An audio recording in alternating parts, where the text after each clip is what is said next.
okie.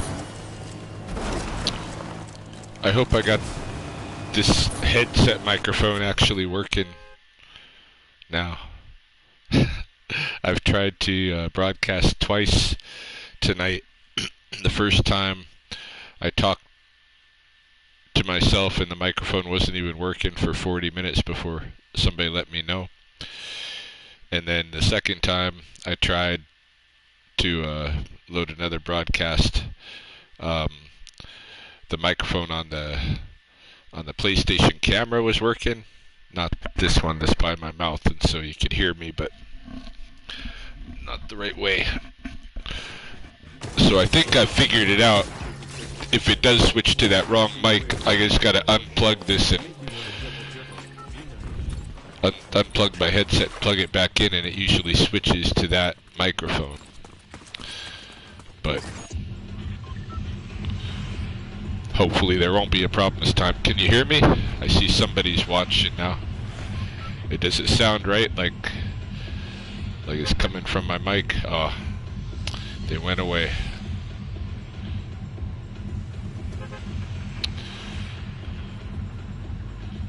Yeah, right on. Okay. Yeah, I think I figured it out. If it switches over to that other mic, I just gotta unplug my headset and plug it back in. And then plugging it back in seems to automatically switch the microphone.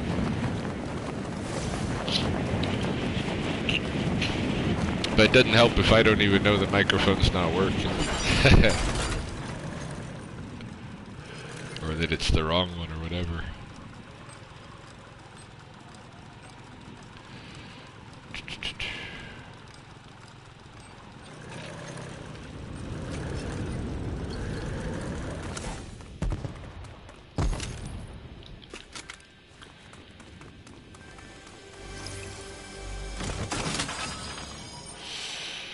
Oh, okay.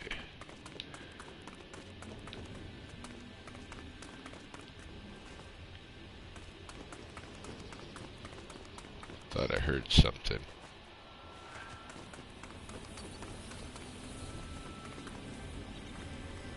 Yeah.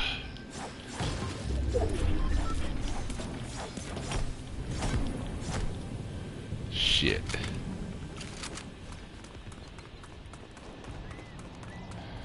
Nothing over here.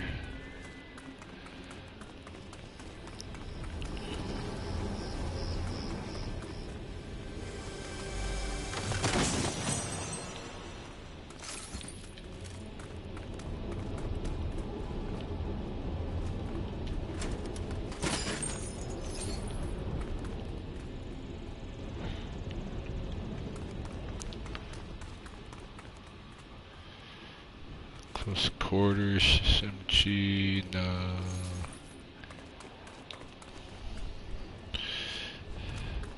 I need that huntress, I need that sniper rifle.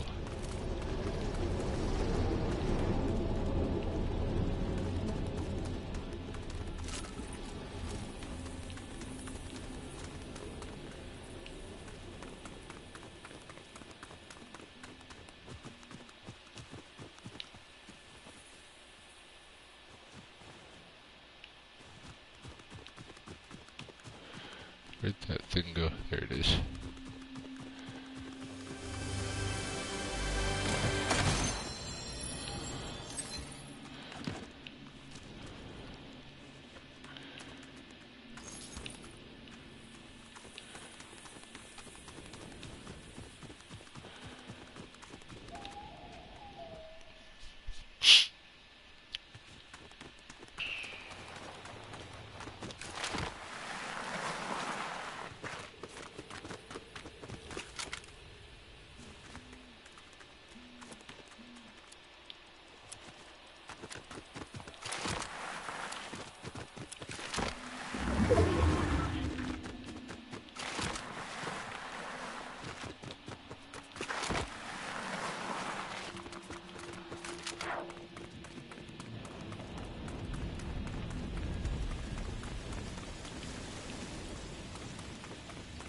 I always feel like I should be able to do something at that waterfall, but there's nothing to do, as far as I know.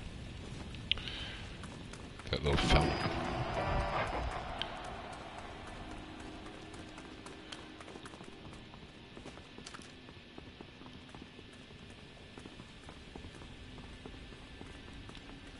I thought I just heard somebody running around.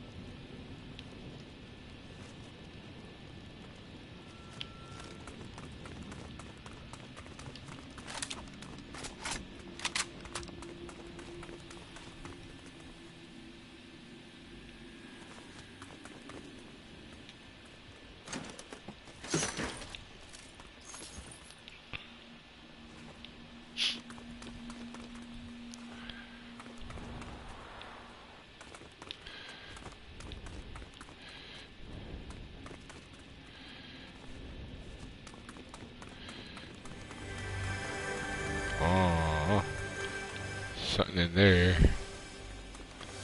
Suppose I can't actually get through the wall though.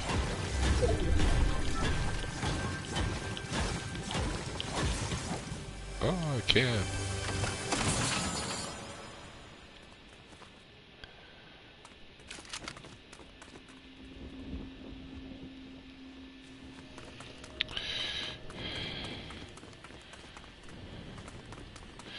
Yeah, let's see. Well, since I erased the other 2 attempts, I guess I could talk about my day.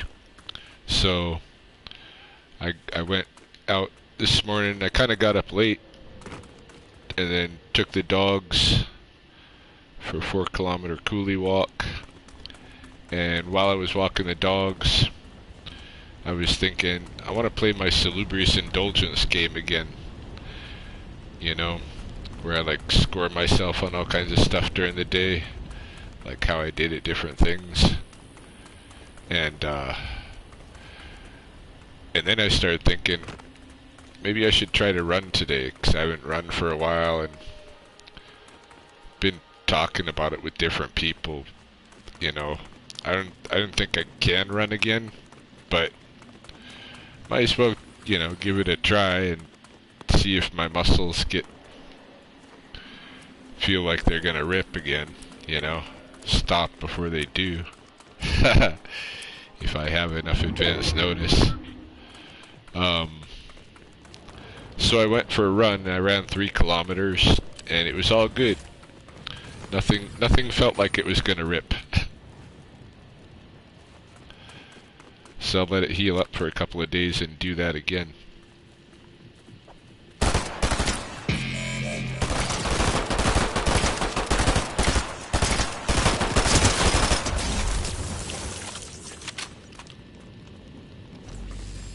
Oh yeah, Huntress DMR. That'll kind of do for a long-range rifle for the moment. Now I gotta get out of here before that storm gets me. Yeah, so I went for a run. The run felt good. Everything went good.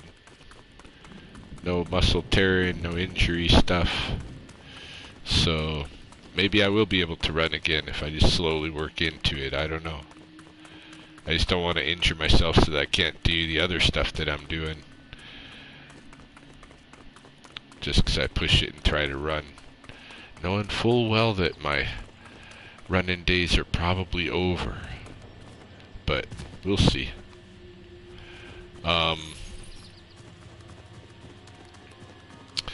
After that, I put some stuff out on Facebook Market from my storage, trying to sell. I've got to make about $800 before Monday to cover a couple of bills that'll automatically withdraw on Monday.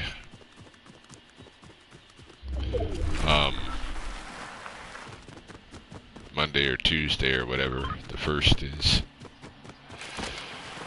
So I got a little bit of stress around that. Trying to sell some stuff.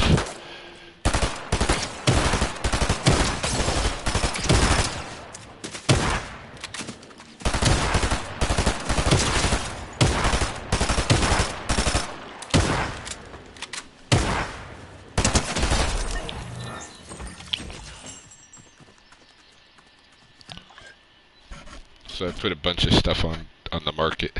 Why not get a bike? Easier on the joints. Yeah, well, I've been just fine, just walking, you know. But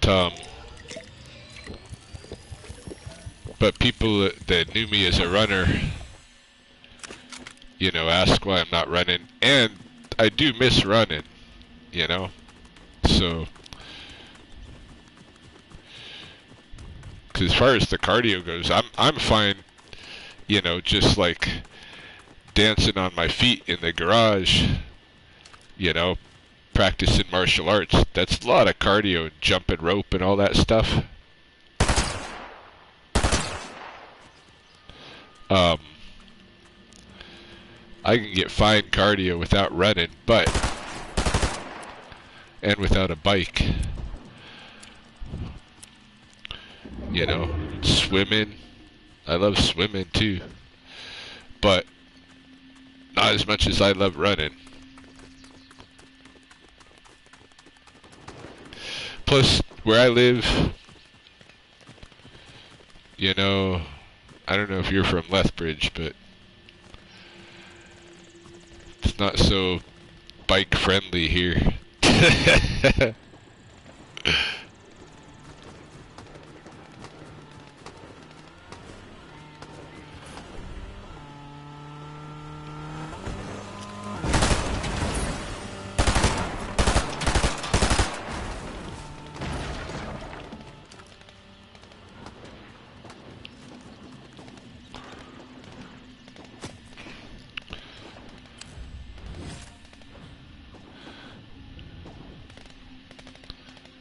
The West Side Hill is good medicine for cardio. Oh yeah, I'm sure.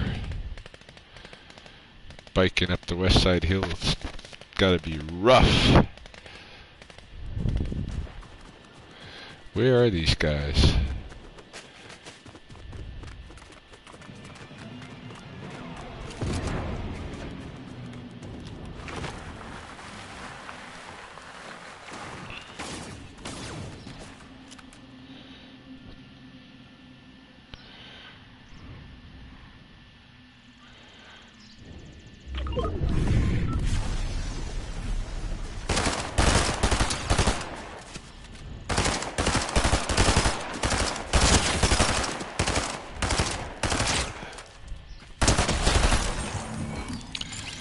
Plus, you know, if people see me on a bike and with my teeth, they're gonna think I'm a they're gonna think I'm a meth head.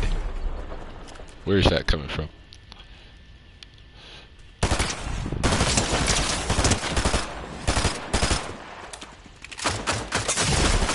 Oh, 17.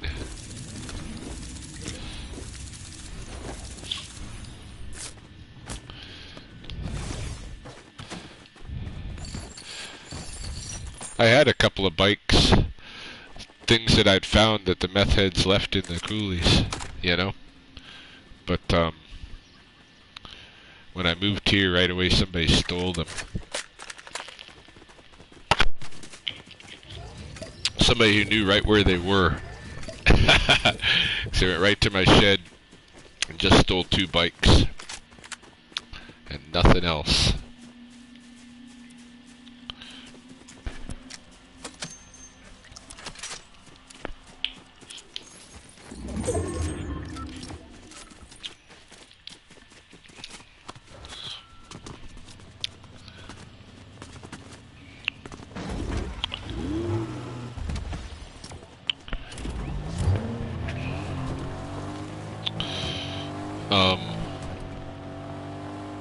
Was that the end of my story of my day?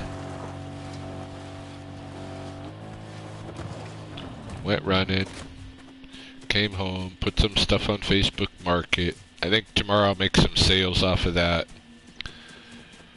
And then booked with Tom, my friend Tom, to do some spray jobs for him on Wednesday.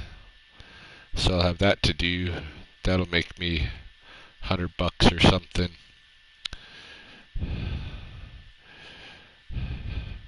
I like working on my own, because when I'm working on my own, I'm making $50 an hour. When I'm working with Tom, I'm making $20 to $25 an hour. But then he actually does have hours, and I got very little work.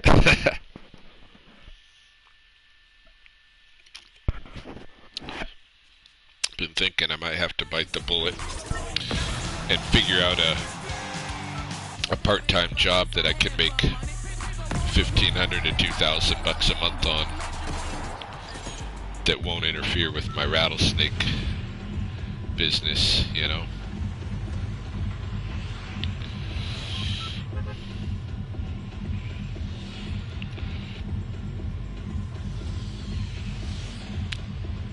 There's got to be some kind of fit out there for me.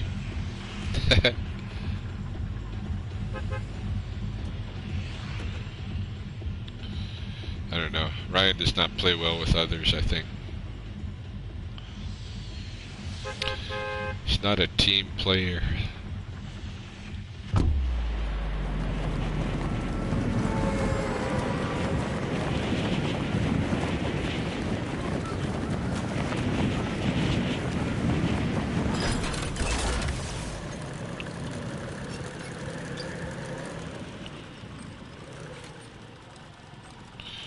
There's sometimes really good stuff right in this one, right in here. I don't like that dart gun. Fucking whatever you call it. I'd rather use the pistol.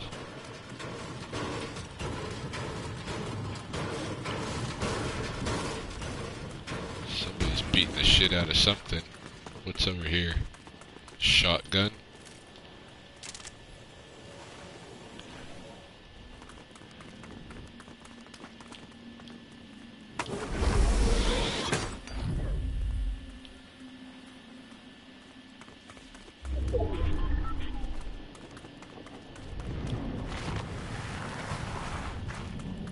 Oh, there we go, there we go.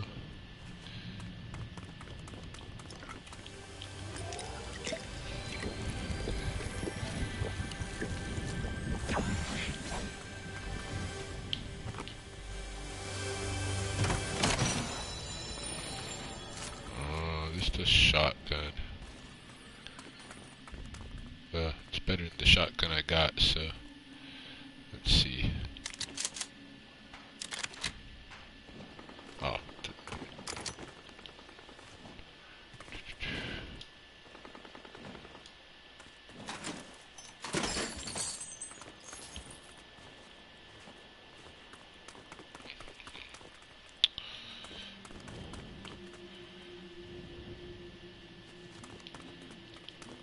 Let me go get, hopefully it's protection.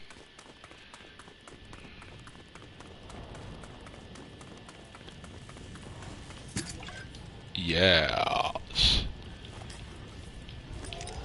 Shielding.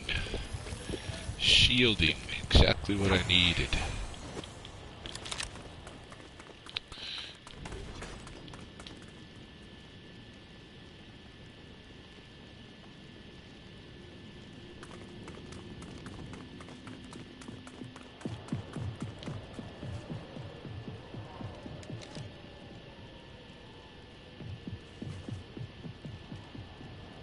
It's gonna be like right up there.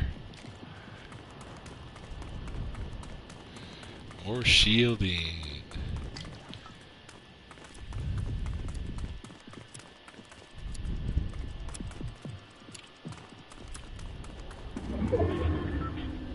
I'll just be here myself.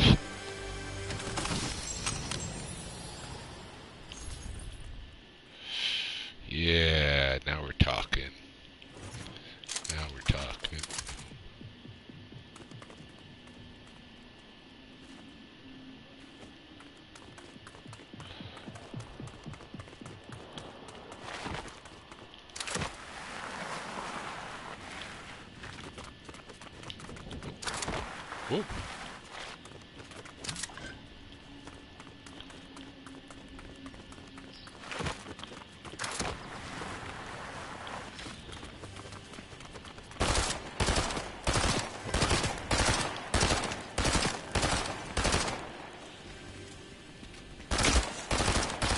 Shit.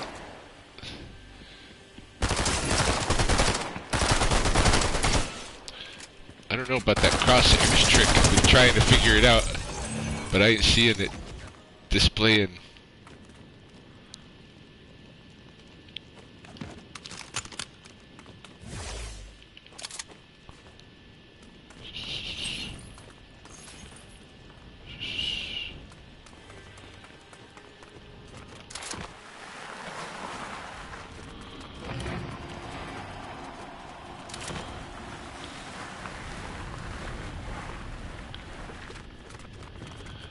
Yeah, buddy.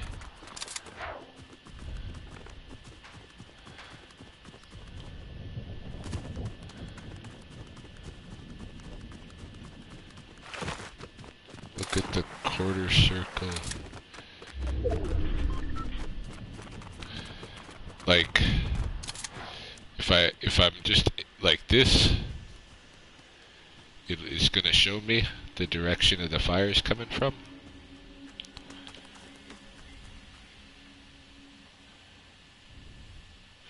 Quarter circles higher.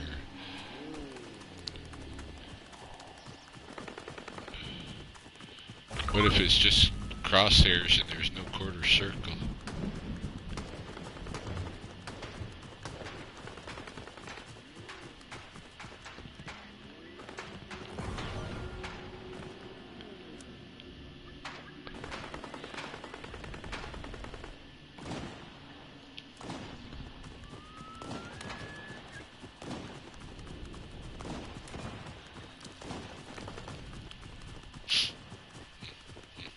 Okay, I'll try to figure it out again. I'll try to look for it. My next battle.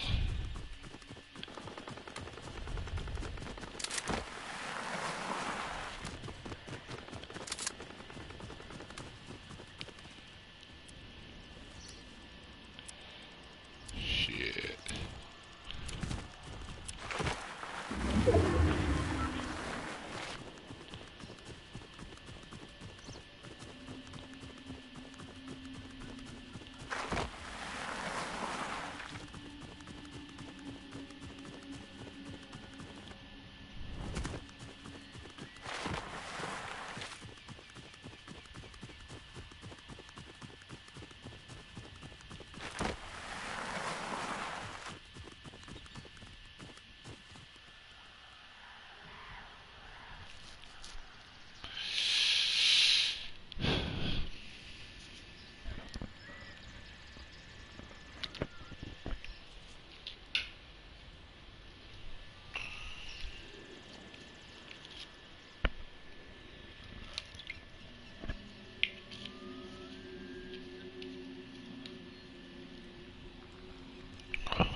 Oh, who's that? Truck.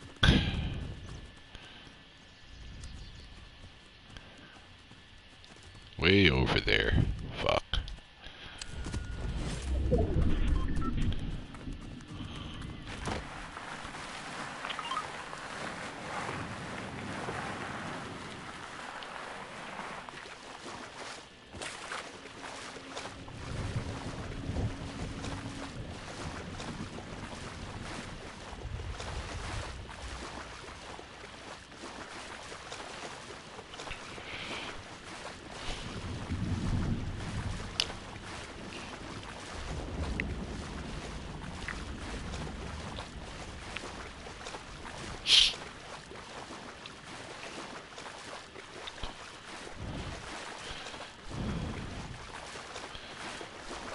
surprised I can cross all this open expanse and nobody's keeping an eye on it.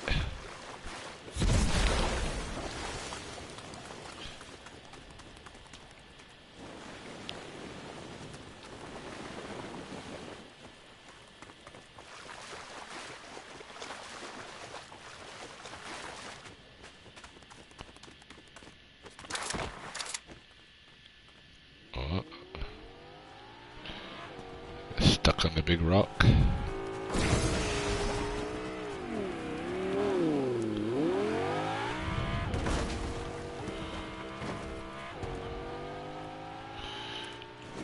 Maybe now is a good time. Kind of fuck that up.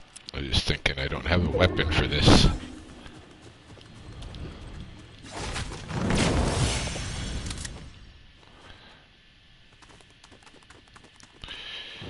Every weapon has its purpose. And I haven't really figured out, like, every time I've tried to use grenades and shit like that in this game, I haven't had good experiences.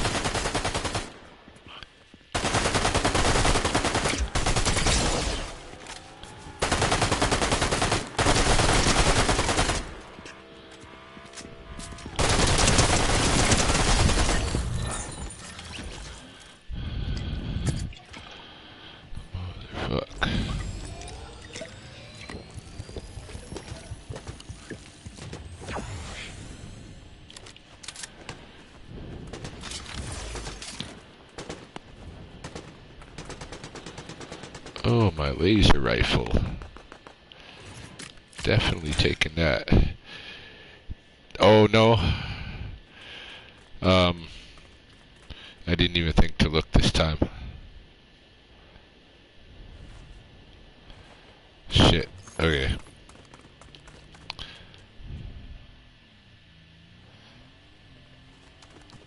Hopefully I'll remember next time.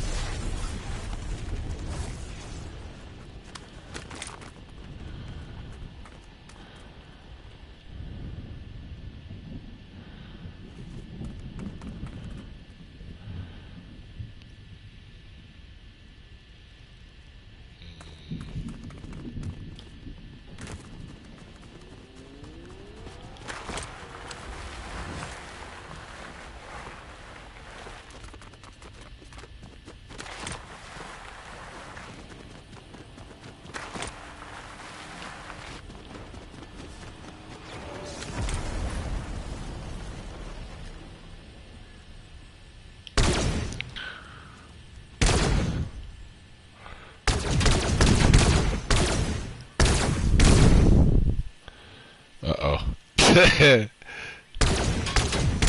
This is why I don't take on vehicles. Now I'm gonna get dead, ain't I?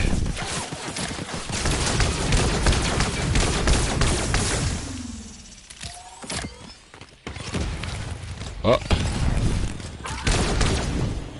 Where'd he go? Cocksucker.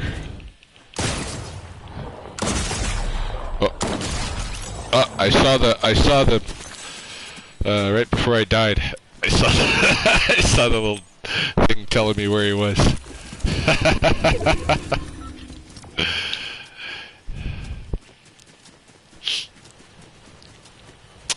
Ah, well.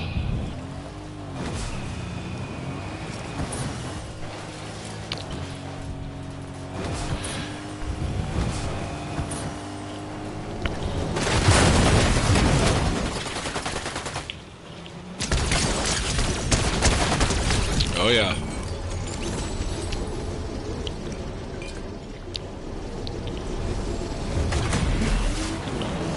Other than like footsteps and the sound of gunfire, what am I listening for?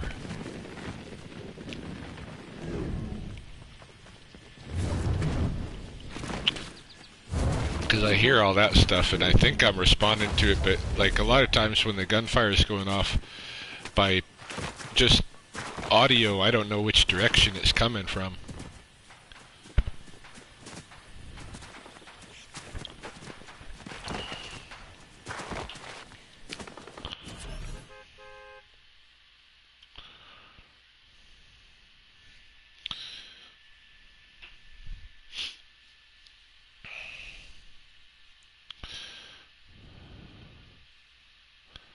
You can tell the direction from the audio, hey? Yeah, I'll probably eventually get there, you know.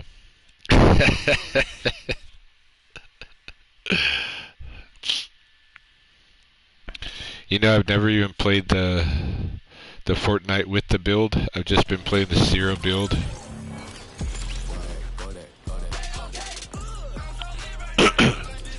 And now they got this other one where it looks like it's really good for if you have teams and stuff. Maybe if my cousins play with me, I'll do that one.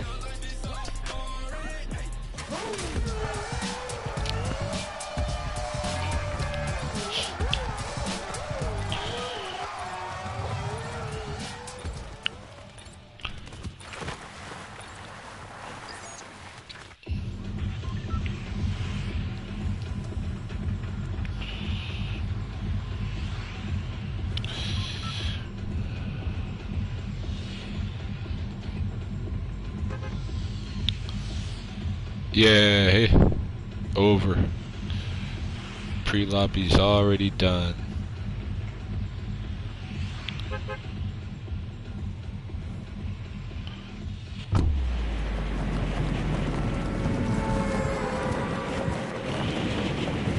How do you feel about all the different like grenades and all that crap? Like, do you find them useful? 'Cause I ain't been finding them useful. They say they're epic and stuff, and then they just make me end up getting killed.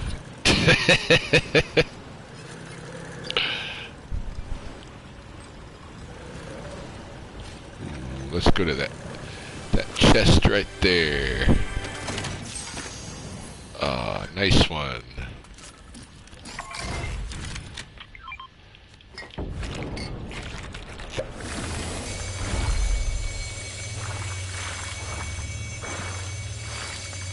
Oh, okay.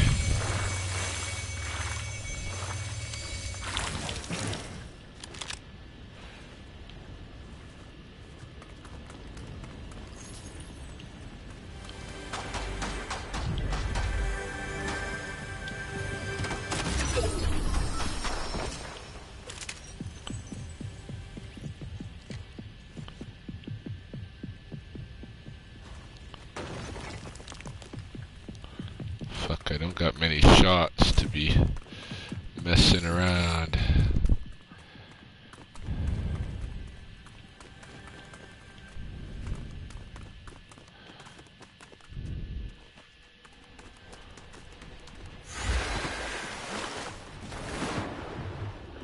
They're useful in Call of Duty, hey?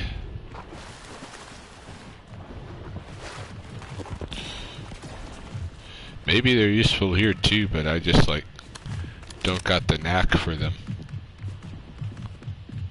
Holy fuck. See, I'm listening.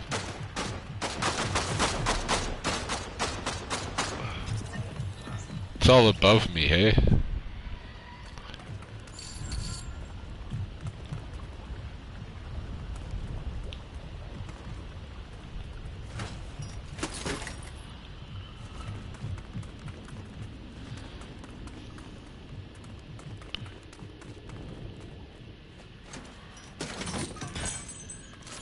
We're outside.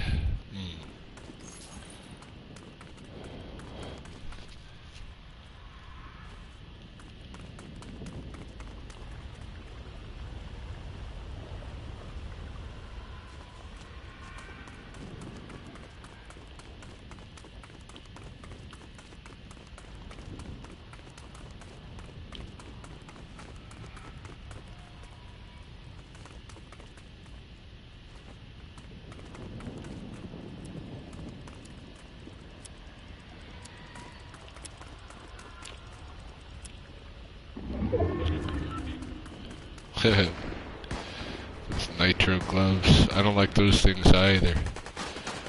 Although I see other people make good use of them.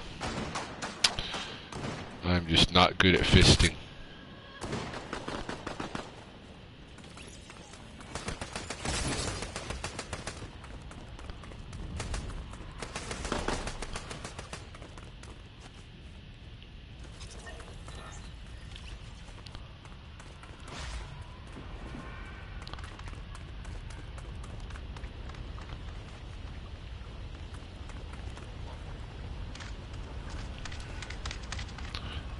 there's somebody.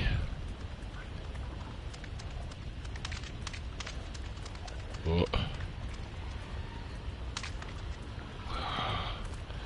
Shit. Ah, that sucks. Didn't mean to do that.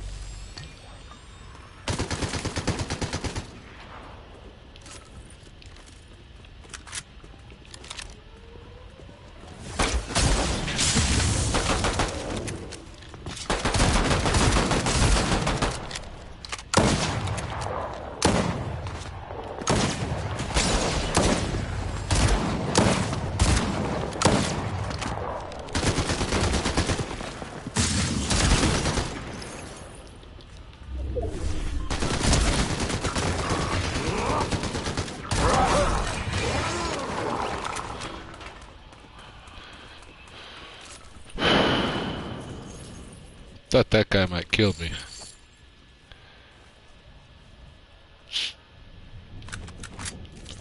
Got my sniper rifle. Got a decent kind of field rifle there.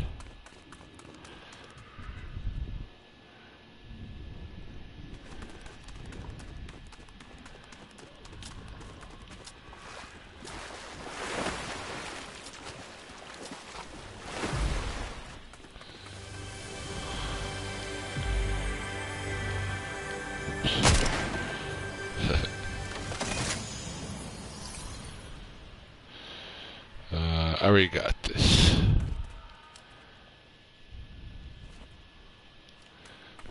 What else was over here? It's about that medical kit.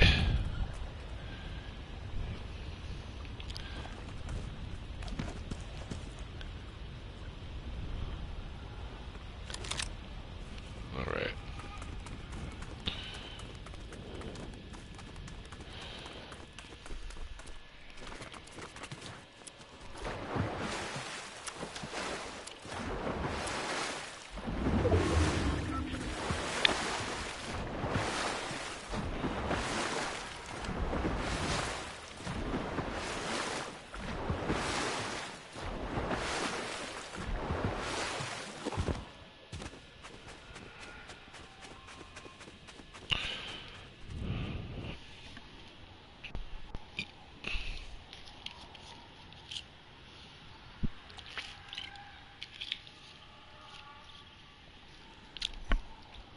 Whoops.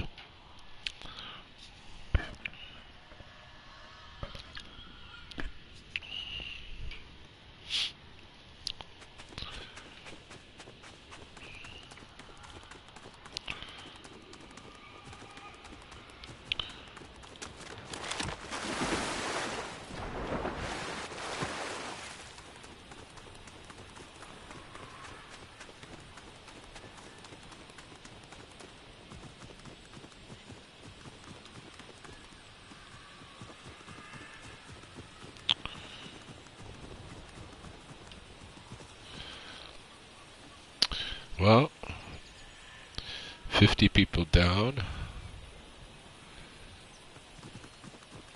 I haven't found a guitar for a few rounds. That'd be nice.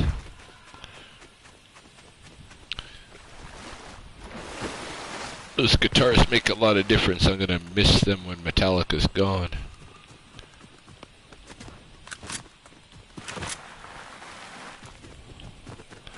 I won't miss Metallica though.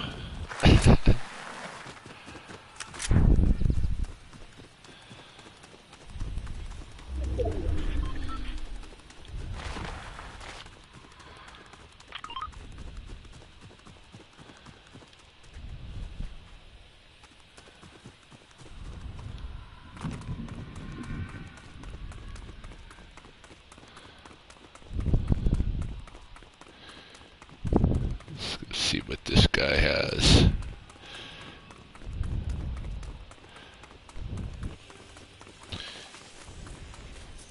Give me a guitar, Mr. Banana Man. Negative. A little bit of shielding. Alright.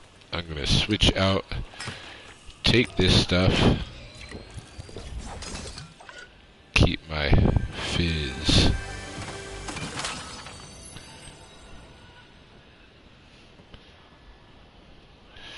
Oh yeah, that could be, hey.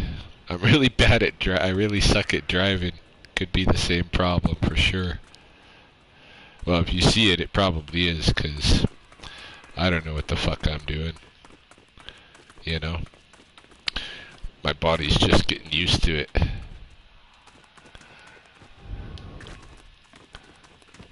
Well,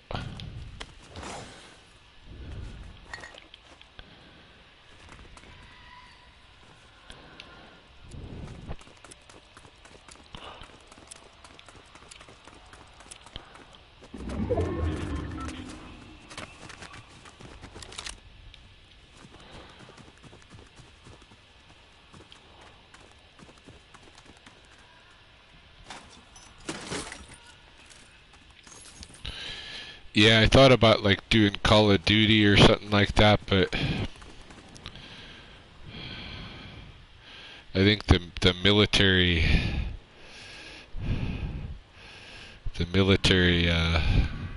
slant to the whole thing would turn me off.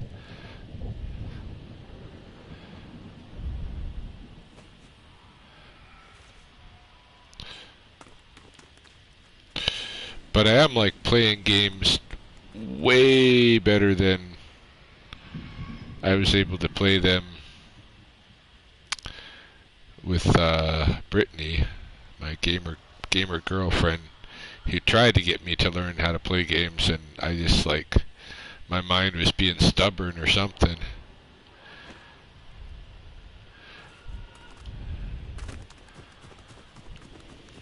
Cause I was totally inept.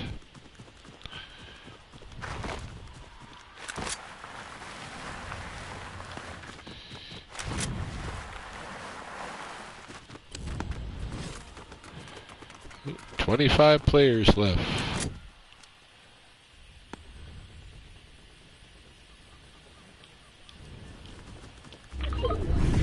Oh, there's the next circle. Go back this way.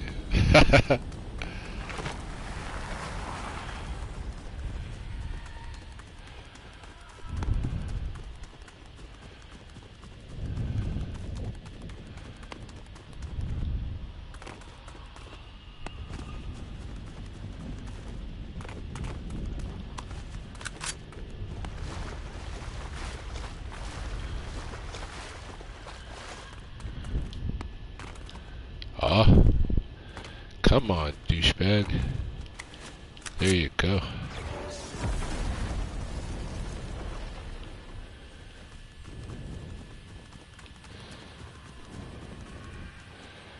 Backhoe, front end loader. No, never have.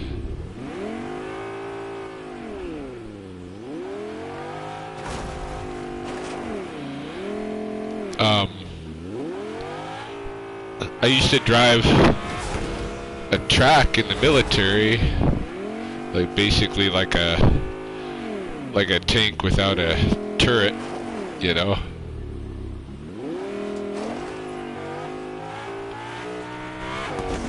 Oh, I want to get that cactus.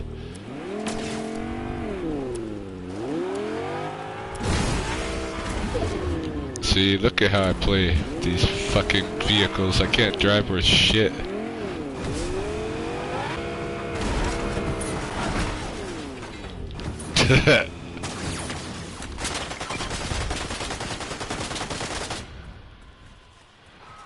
See, there's nothing. Oh, there it is. They gotta be firing at you for it to show up, eh? Doesn't tell you where they just last were. See, now it's showing me behind, but the guy's in front of me. It's probably somebody else shooting at me.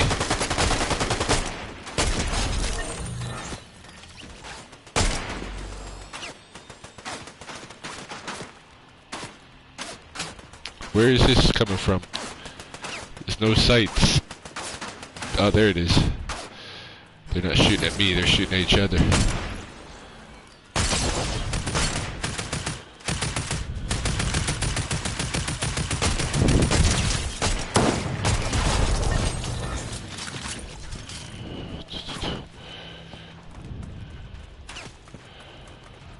Okay. Yeah, I gotta practice the driving more, hey? Now what? Where's this coming from?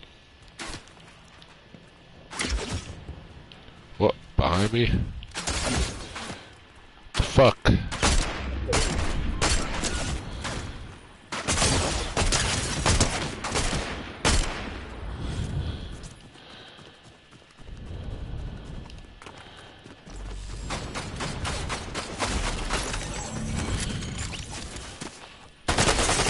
Oh. Toasted. Yeah, I didn't see. I wasn't watching my stats. Probably let my shit get too low.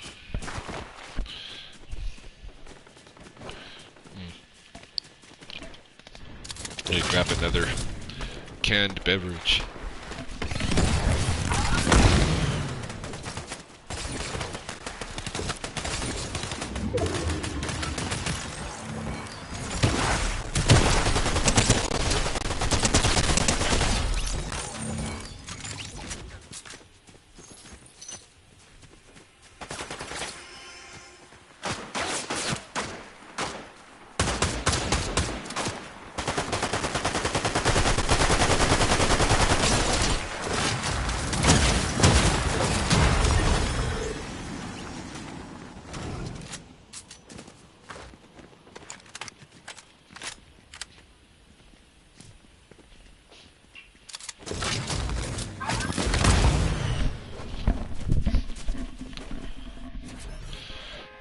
Oh yeah, listening in the pre-lobby. Let's try that.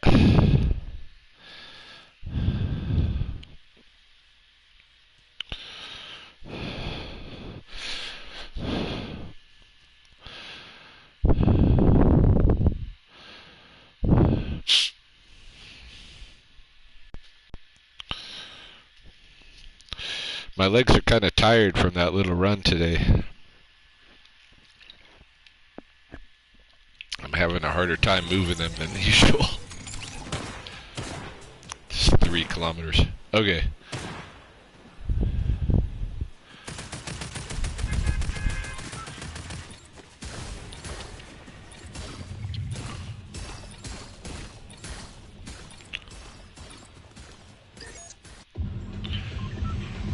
Yeah, I was just kind of turning around to see what it sounded like from behind and all that. I get you. I gotta fucking start figuring that out and making it part of my sensory apparatus.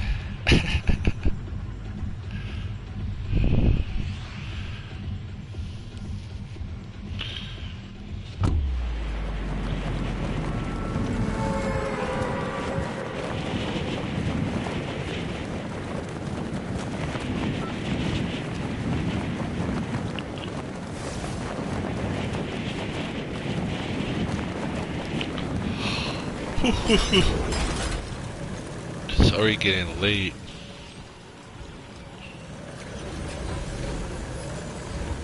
Uh-oh. Somebody beat me to it. No, they're going down. I'm gonna go in here.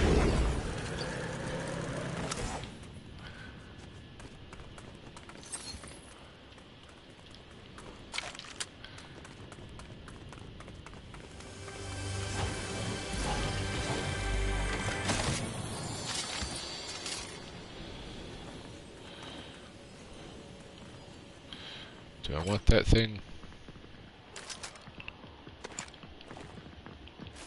Not really, but fuck.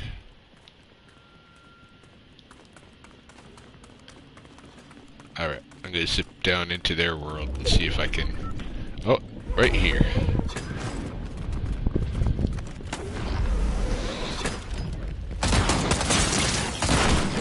Ha! Destroyed.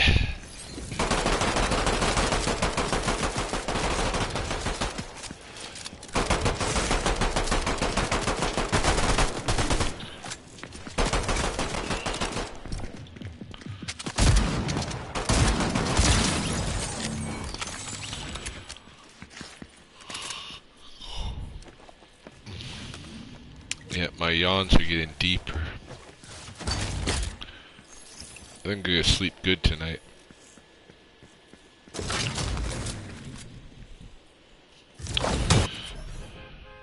Tomorrow's Tuesday. I'm always looking forward to Wednesdays now, because that's the pro-am comedy night that I'm going to every week, and I look forward to it now.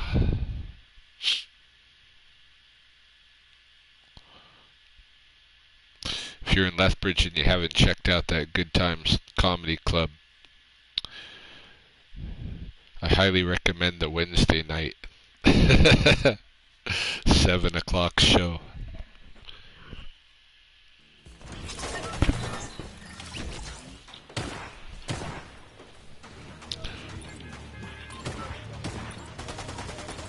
Oh yeah. Yeah, I'm hearing in different ears different stuff.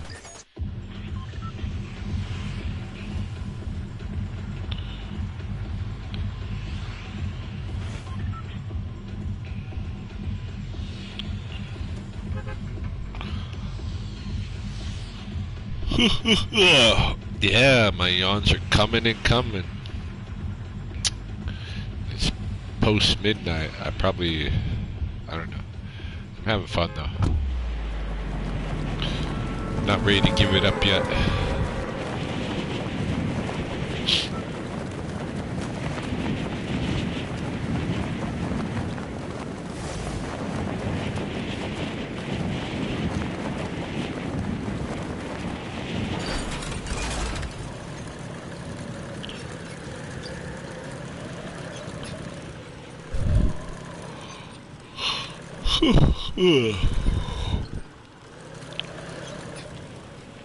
Son of a gun.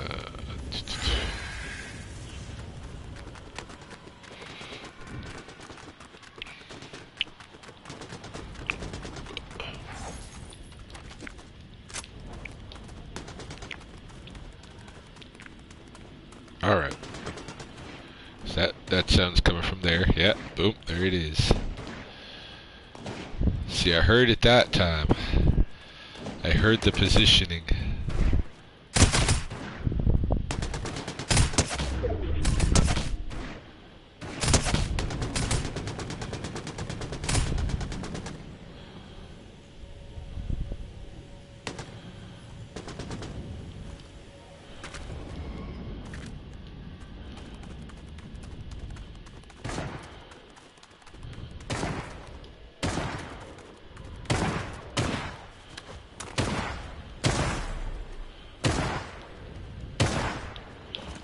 That's coming from here.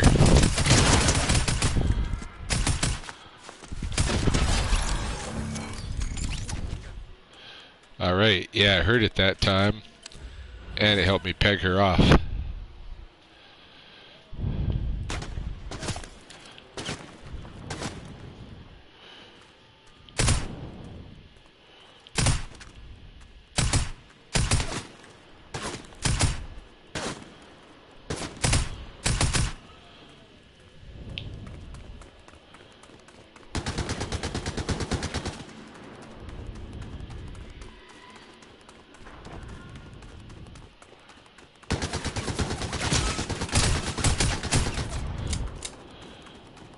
Oh shit. Fucking running out of ammo.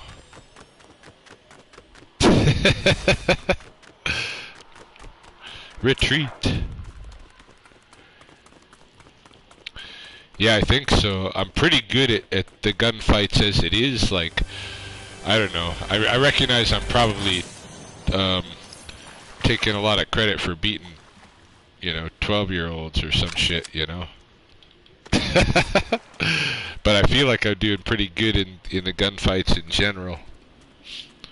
But yeah, if I had a little bit more skills about knowing where they are in relation to me, and that hearing is going to definitely help with that. So, good tips, good tips.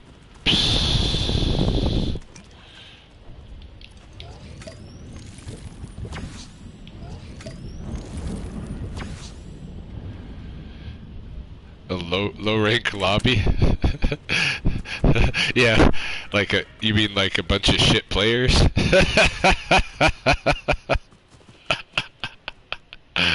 Yeah, yeah. I'm not ranked very high. I'm sure. Low rank, low. Yeah.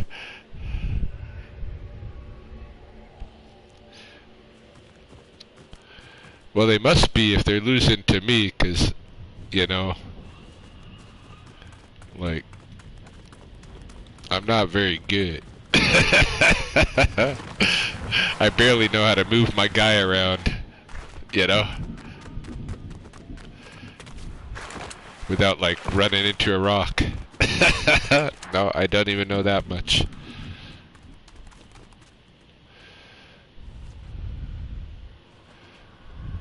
There's that storm wall, so it probably should go this way.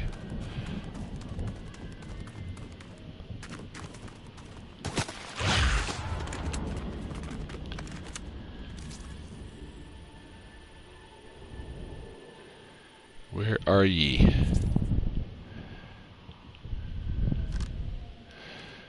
Shit. I need some more regular, like, fucking ammo for the submachine gun.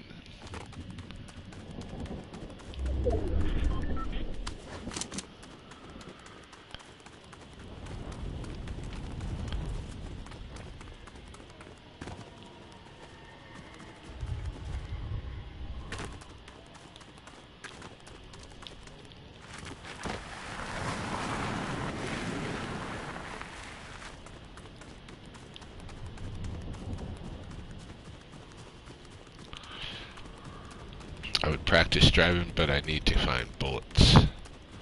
Bullets. Oh, I thought that tree was a person there for a second.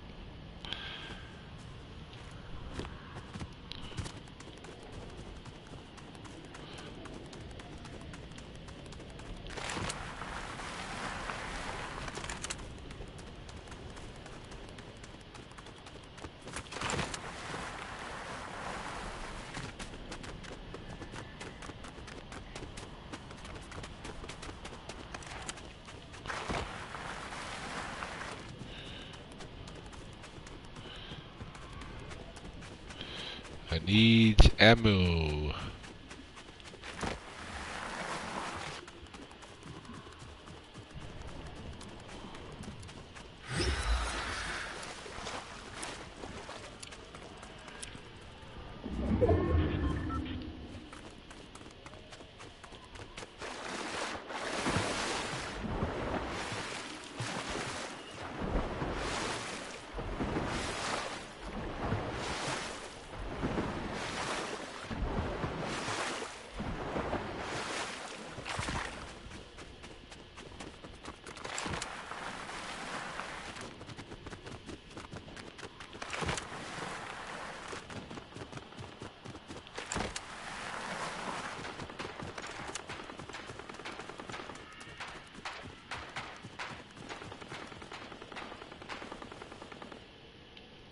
Yeah, there's shit going on both sides.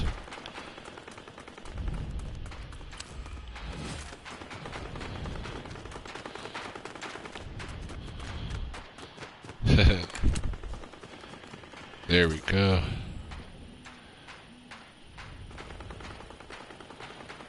Where are these guys?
need ammo.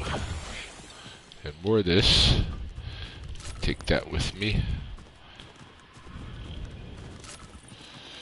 Ooh, medical kit.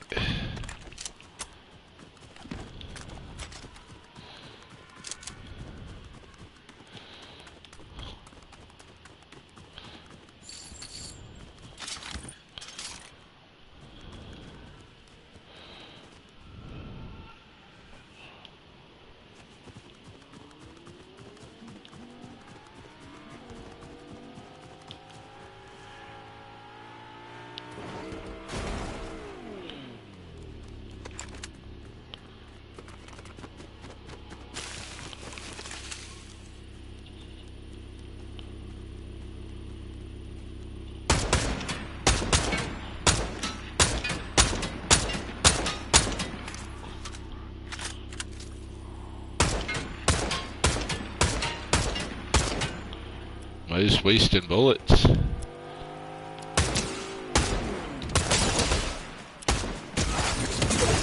Uh-oh, someone from right behind me, eh?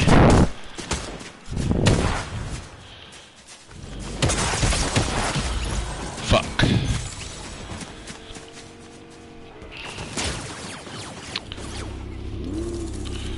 Oh well, that was fun.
Mr. T, that's a good one.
Suppose I should jump here pretty quick.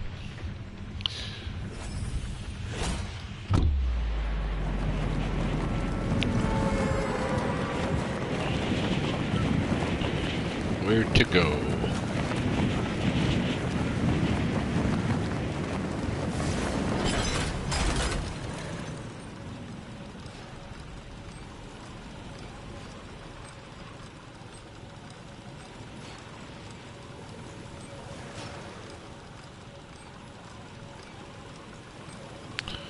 So it's like a sports arena or what?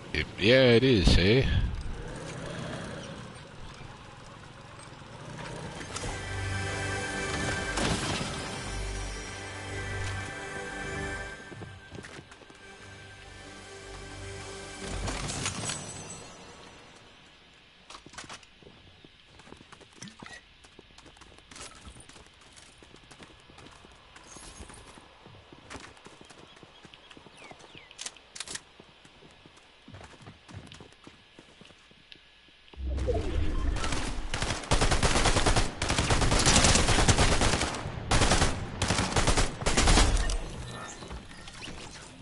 Yeah, I did that from here and heard where he was and turned and got him.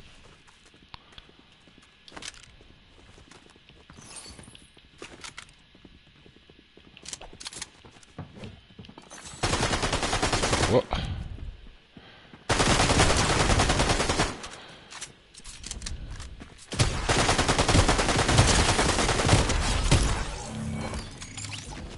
Sometimes shotguns are alright.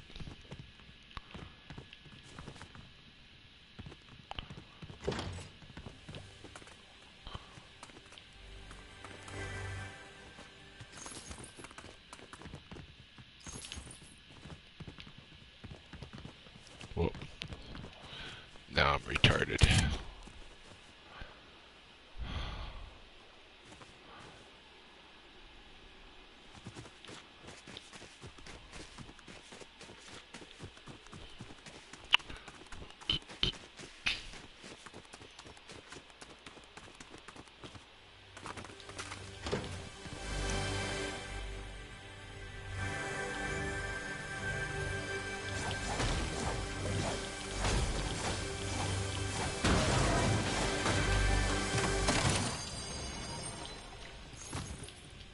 Is that my gun? Oh yeah.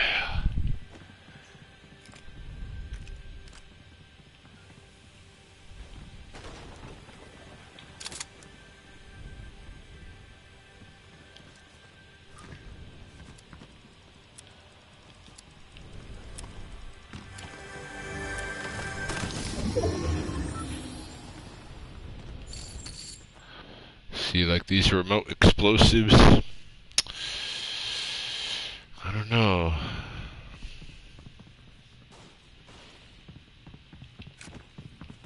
Let's trade one for a shotgun and see.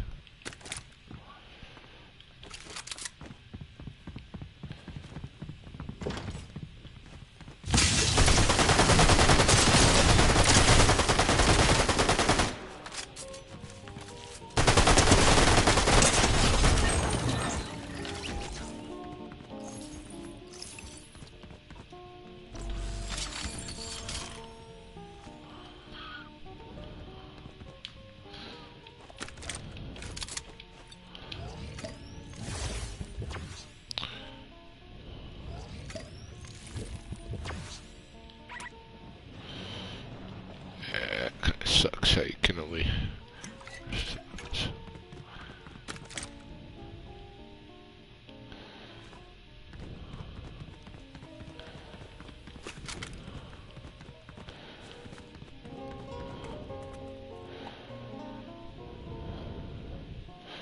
Yeah, color does show the quality, hey?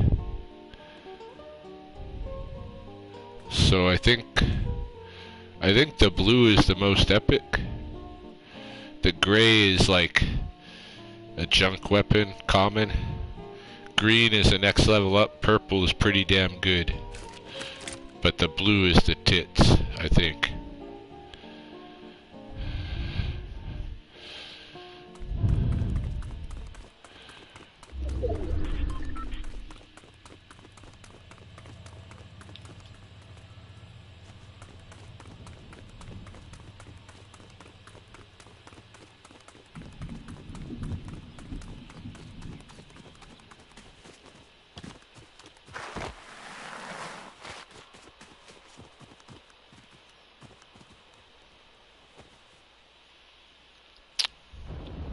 Alright.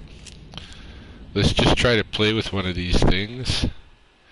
Is that remote explosive thing? See what it does. Oh shit, so I gotta run away? Does it just explode on its own, or do I gotta push my button?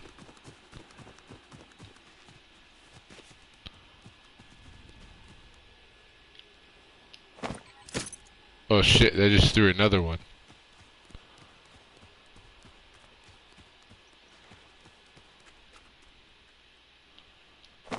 I pushed the button and that just fucking throws another one. The thing that I would normally use to detonate stuff. How do I get it to detonate?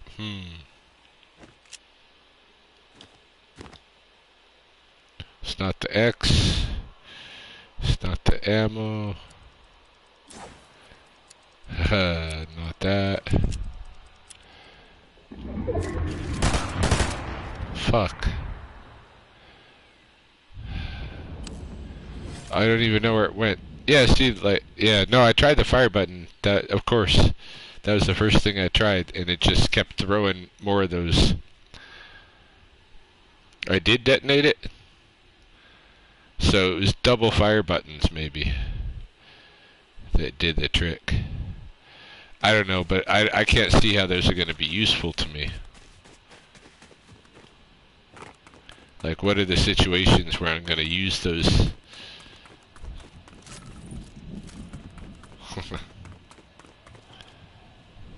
Like, you gotta really premeditate some shit to do that, you know? You gotta be the wicked fucking Fortnite stalker. You're just hiding yourself and laying out demolitions and shit. And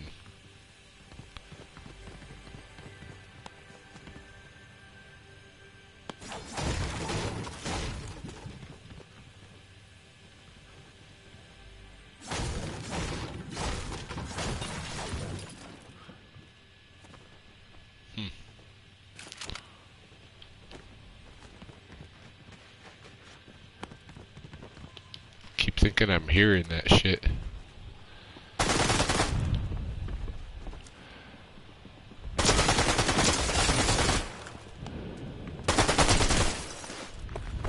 Where'd she go? Fuck. Oh well. I need a pre-break anyway. Be right back.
Where shall I jump?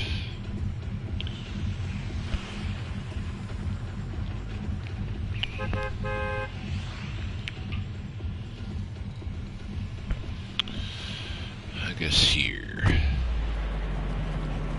I forgot to thank the bus driver.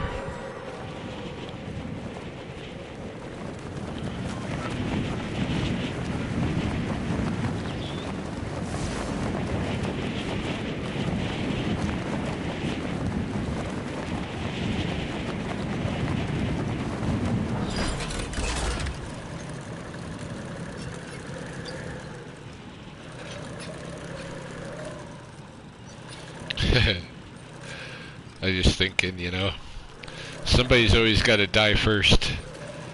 I died first one time. It's 99. It's kind of humiliating.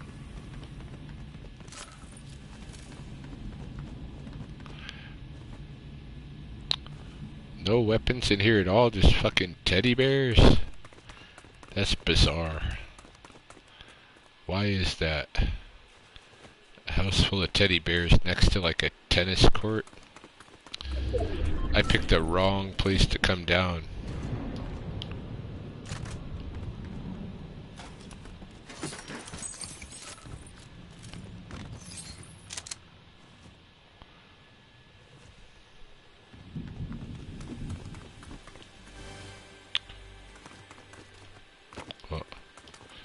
Come on. The guitar.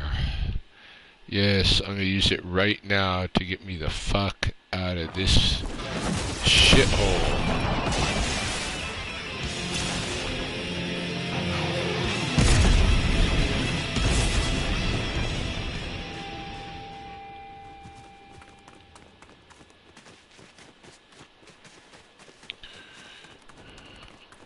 I totally need better weapons.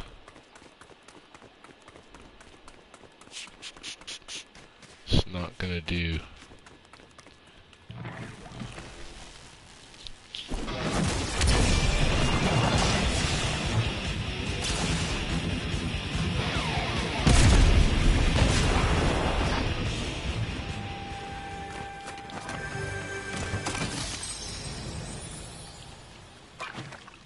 No, I don't want that fucking thing. Oh, that's not what I meant by better weapons.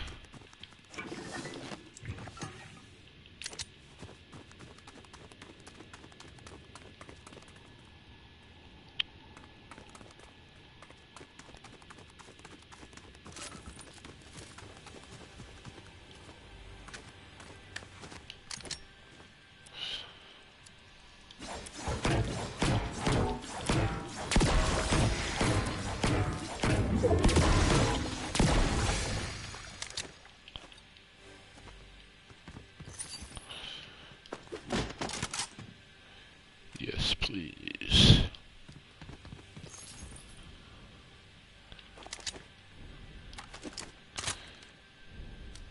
Yes.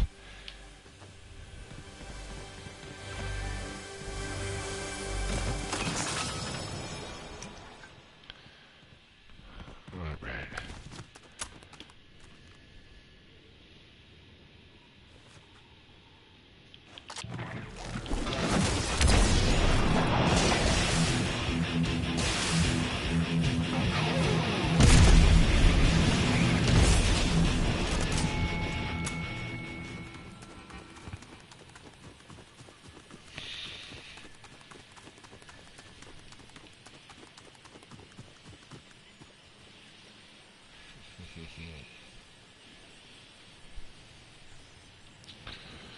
Almost got a good setup.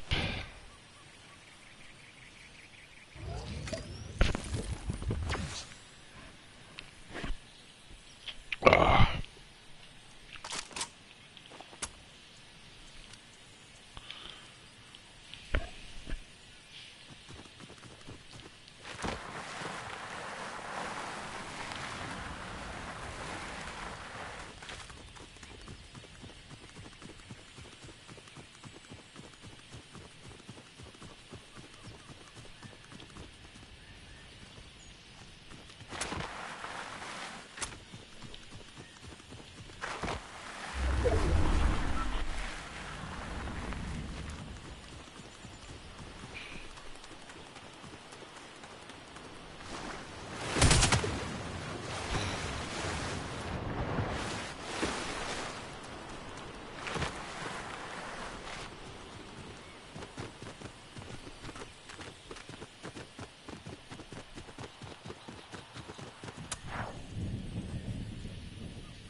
Unfortunately, I already have my guitar.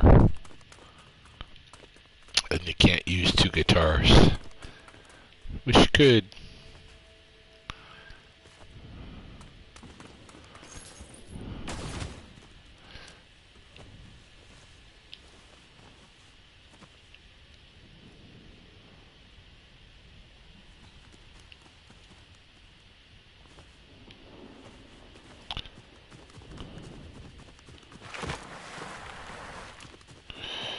Yeah, some days you get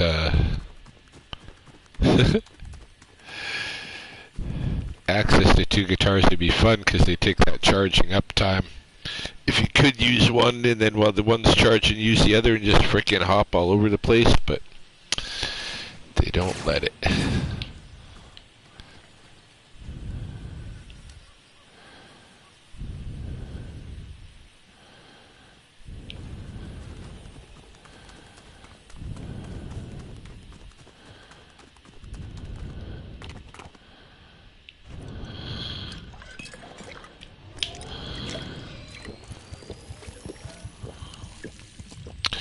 Yes.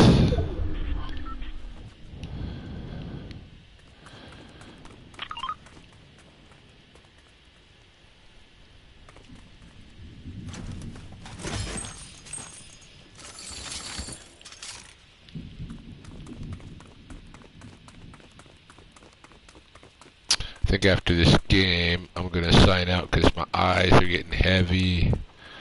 I'm getting like right tired.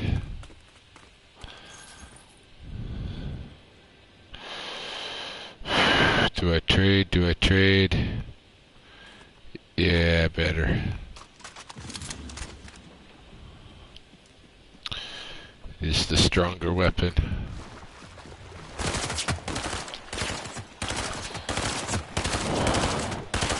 Yeah, I stopped, hey? I stopped. Instead of just turning with my movement. Gave him a chance to shoot me while I wasn't moving.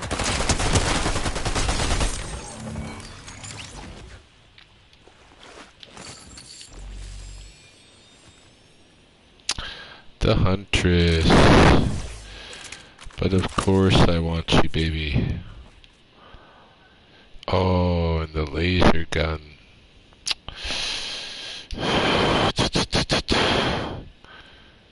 No, I like my Capcu is more beginner friendly. It does a lot to talk like effects and junk. DaVinci Resolve is very professional. Huh. Yeah, I don't know nothing of those games. Should check it out. Worried I'm leaving my gold. No, that was common. Fuck it. Why am I getting that sound over here? It's probably ahead up above me.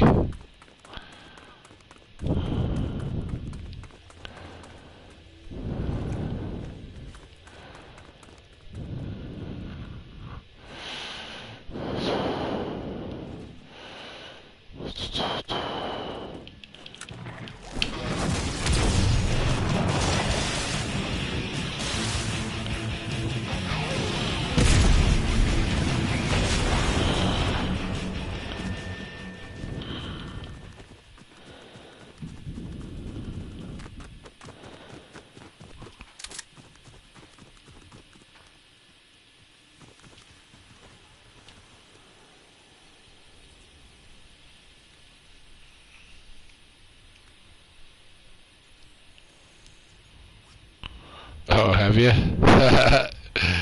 Mess around with CapCut. I've never heard of it, but I know a lot of fucking shit, you know.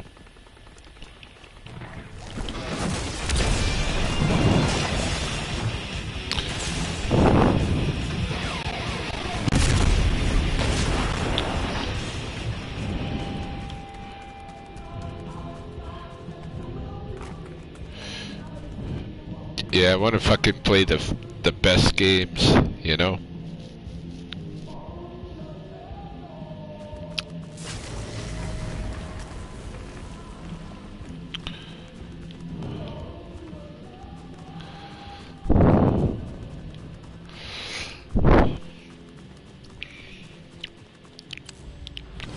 Oh, excuse me. 25 players left. Can I not get on here? What?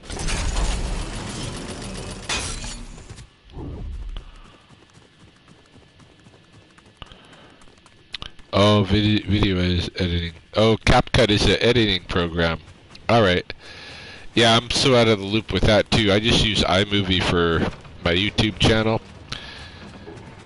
My ex, Mahoney, used to use Final Cut with her stuff. She works for a university, but...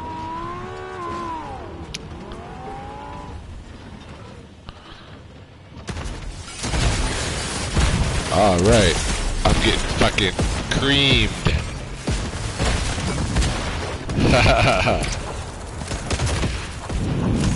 See if this other guy lasts.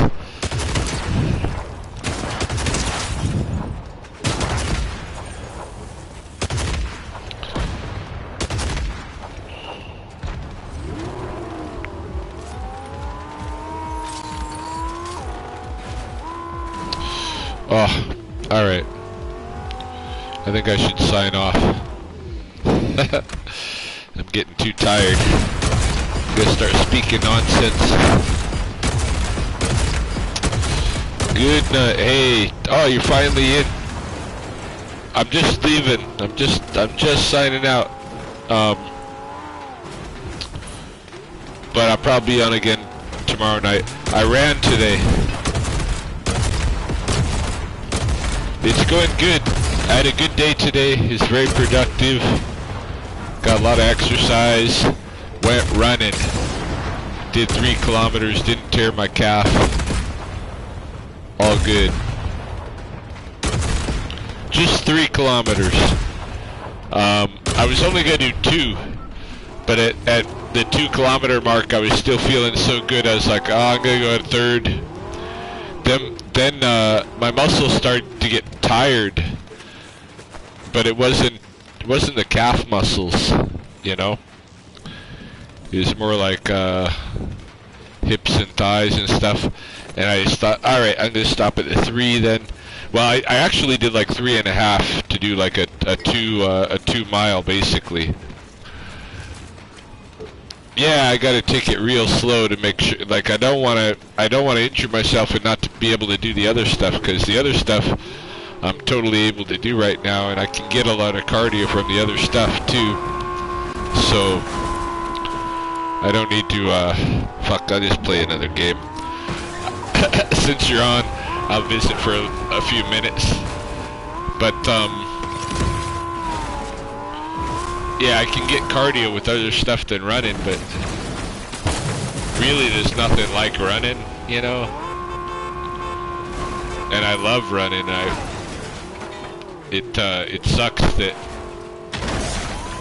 like, I hurt that calf muscle so bad, I don't know if it's gonna work or not, but I'm gonna try. So 3 clicks today, no calf muscle pain at all. I'm gonna give it like 2 days in between to like for my body to do its thing before I run again. I'm not gonna push it hard.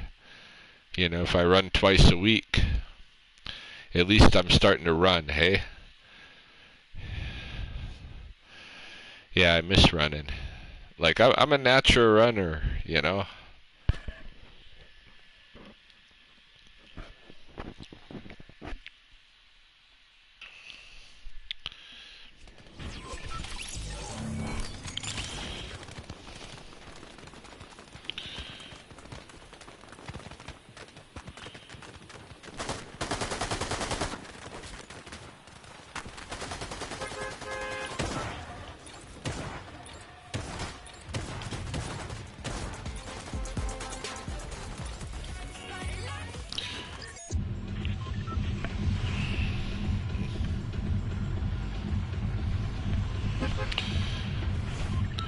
Yes, I had a pretty good day in general. I was dog walking before I was running. And then, I don't know, it was all productive. I got some stuff cleaned out of my storage. I got some stuff put on Facebook Market. I had 2 rattlesnake calls. So I made about half of my daily quota, what I need to make to survive. But,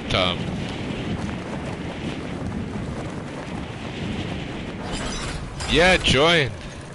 That'd be fun. Look me up and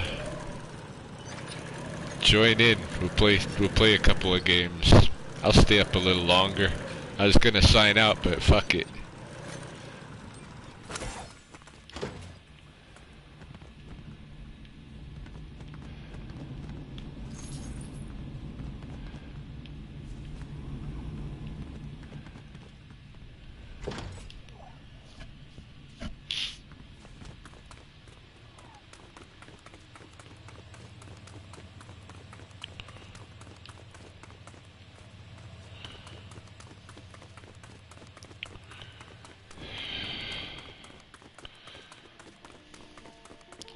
What else did I do today? I played some piano. Haven't mentioned that yet.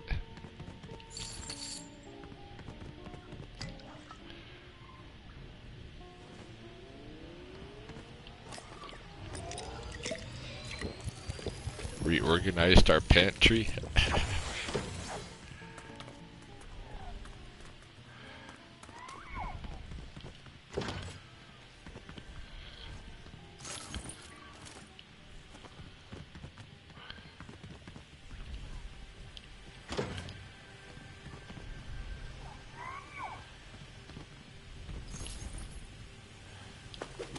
Oh, finally a weapon.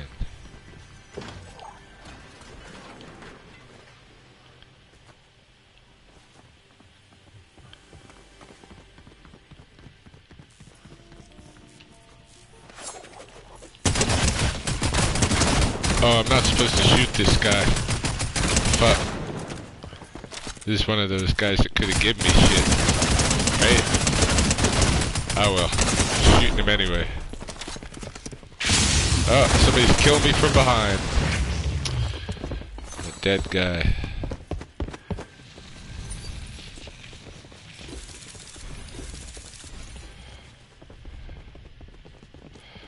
I'm gonna spectate for a minute and wait for this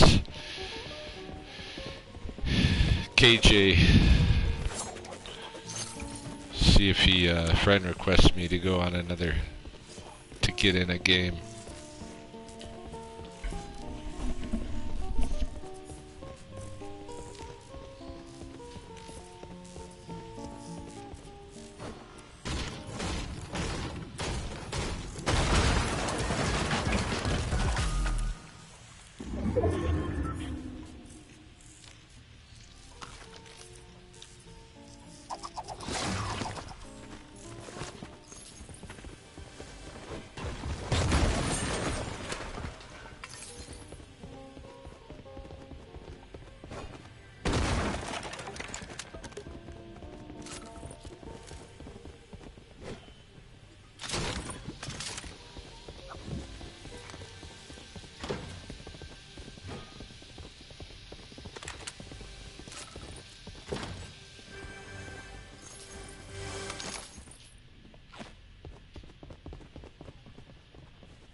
I don't think I'm very good at skipping.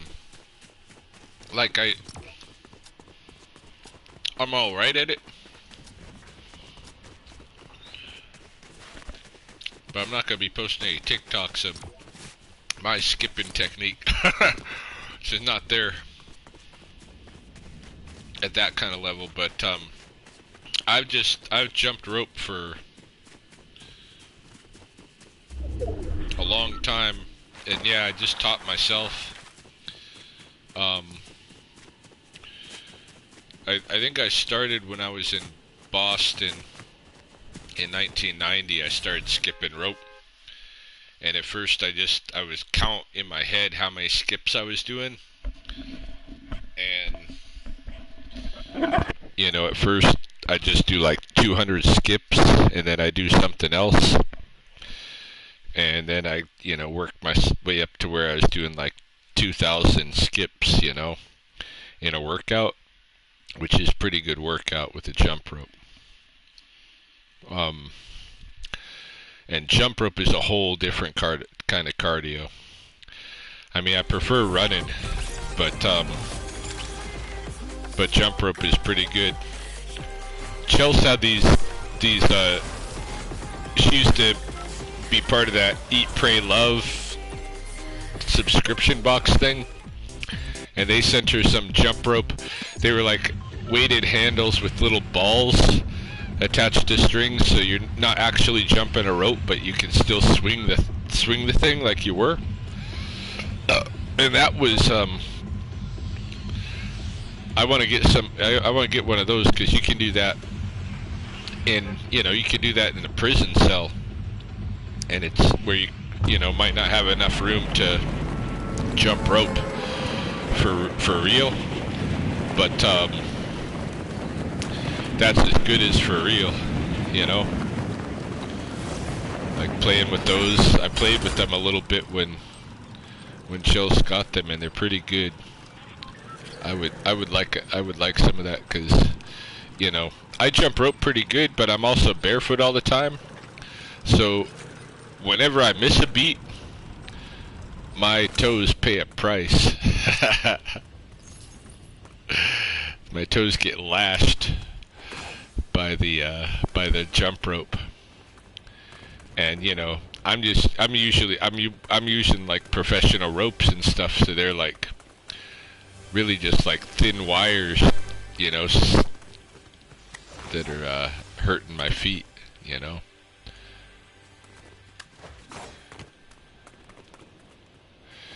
But that's only because I messed up my jump.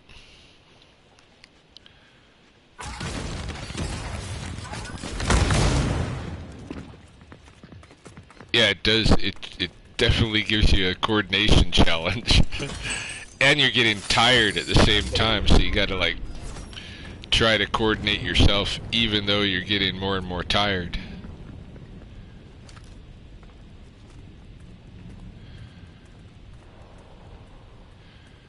Yeah, I've had it as a part of my fitness practice for a long time. You know, 30 plus years, I think.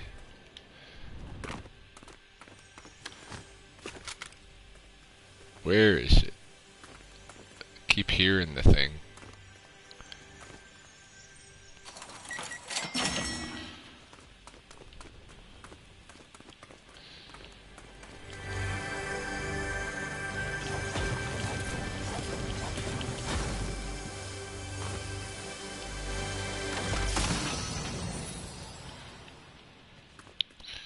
That fucking thing.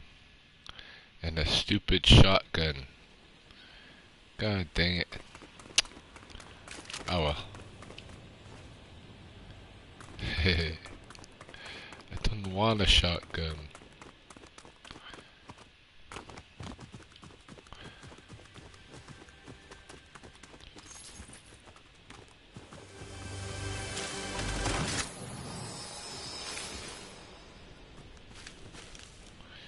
Yes.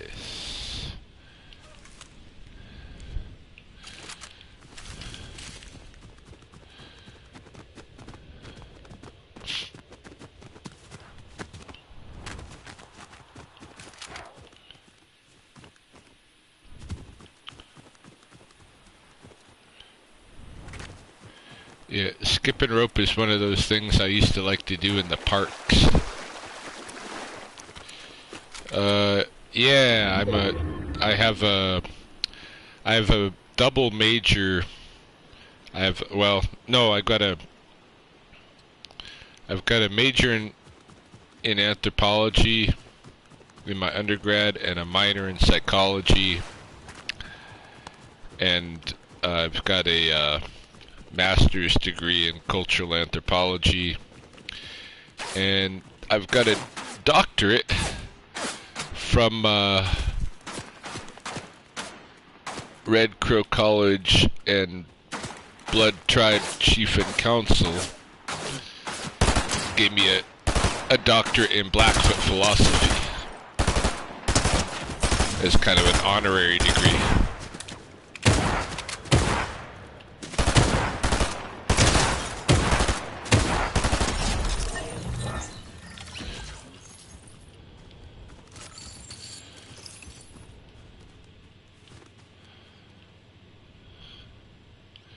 Yeah, it's pretty cool, hey? Actually, I never went to, like, any of my, convocations for any of those degrees. Well, at Red Crow, I was at the one where they gave me my honorary doctorate, but I never went to my undergraduate or graduate convocations. I was really, like, when I went to school, I really had shit in mind that I wanted to learn. I wasn't just there for the degree.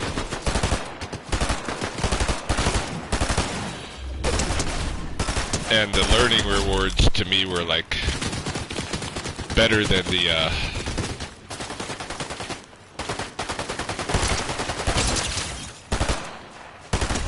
better than the degrees.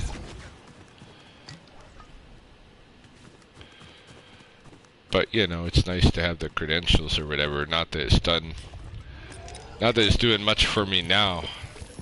I guess it's done some shit for me in the past, but...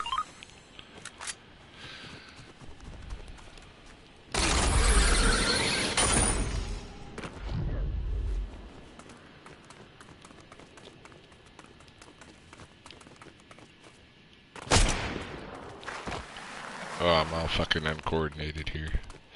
How come Red Crow College gave you an honorary doctorate but then fired you? Well, because we had a political change, and I got the honorary doctorate from the administration that also supported my Blackfoot specific program. Wasn't just trying to be a feeder to the mainstream, you know. The original president of the college, the one who opened the college to begin with,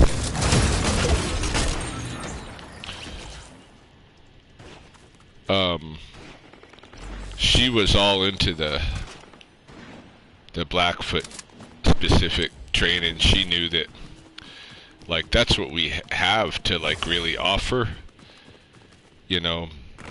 Instead of trying to do mainstream courses there poorly at the tribal college, leave that to the mainstream, and if people want those degrees and credentials, they should go to the mainstream schools. But if you want to learn Blackfoot stuff, then you should come to Red Crow College. It just makes sense. But the fucking the next administrator that, like, came in to be the president after she left was he just wanted us to be a feeder to the mainstream, and so he really, like, started sabotaging my program, and he fired me, and unfortunately Narcissus passed away. Yeah, it was just a big tragedy for us and the students, for all the faculty of the program and the students. It was just a fucking tragic thing. But yeah, it's politics and fucking ineptitude. The guy only got hired because the someone on the hiring committee was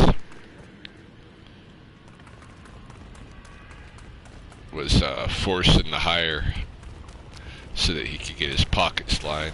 But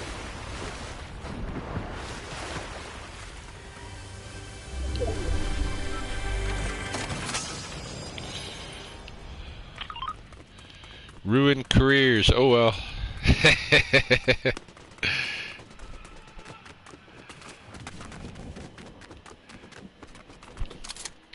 Yeah, and after working Red Crow, like there's really nowhere comparable for me with my knowledge set.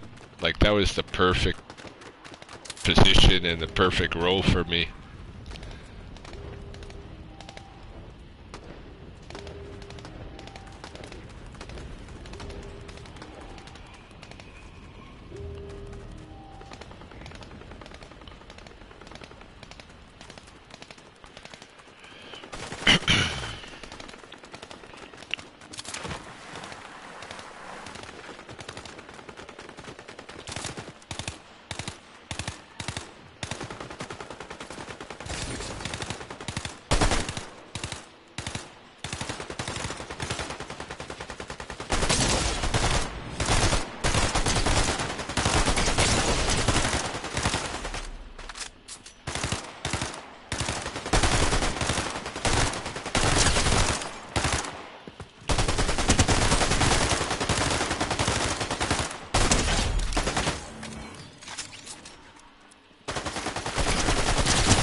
You were a huge Magnum PI fan? Yeah, dude, that was my favorite show.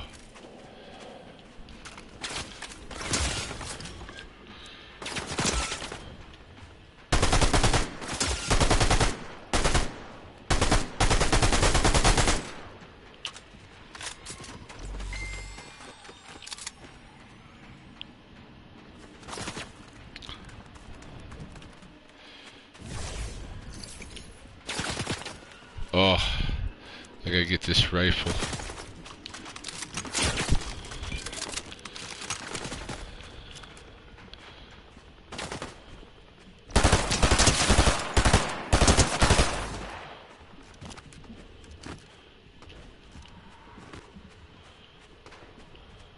Let me take some of this shielding.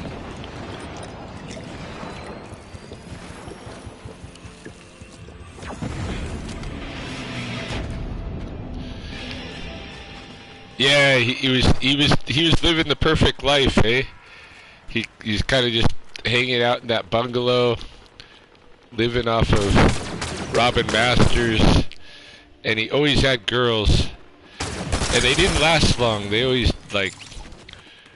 died within a single episode for the most part, except for his ex Michelle, you know. Fuck Magnum is a good show.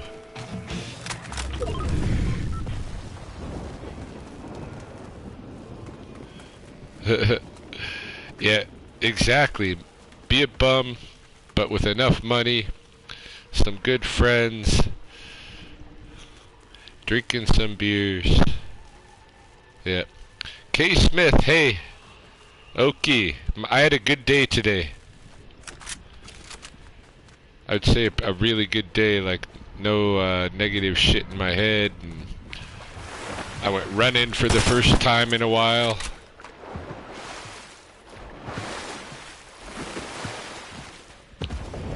Didn't make my quota per day money-wise, but got halfway there.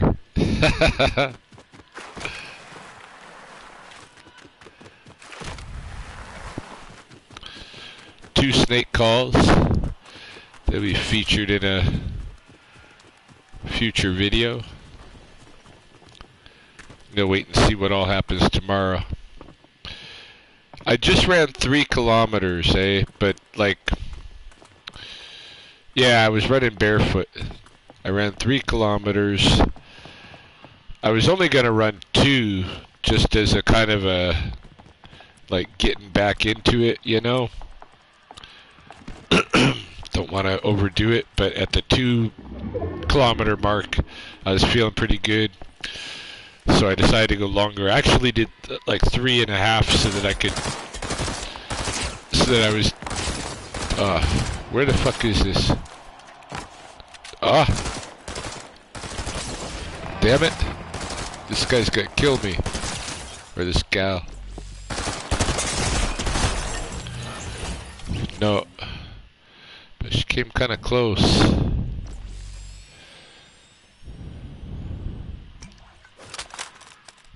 Oh, I don't want to lose that weapon. Fuck that. Let's take some of this shit. I should have taken the small shield potion first. God, I'm stupid.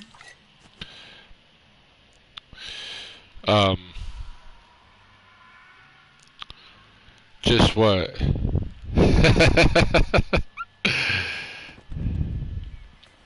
Just what, Kay?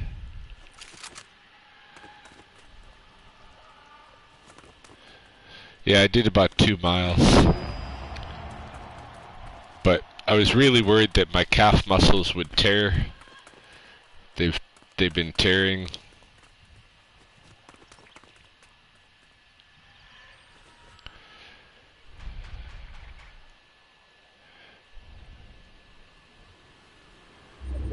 Hey, good night. Thanks for stopping in. I was gonna go to sleep too, but people are stopping in. Just 3? I know, yeah, just 3. Like, it's not much. Couple of miles. It was like 3.5, but it's only my first run back at it, so. Night. Itami Koko.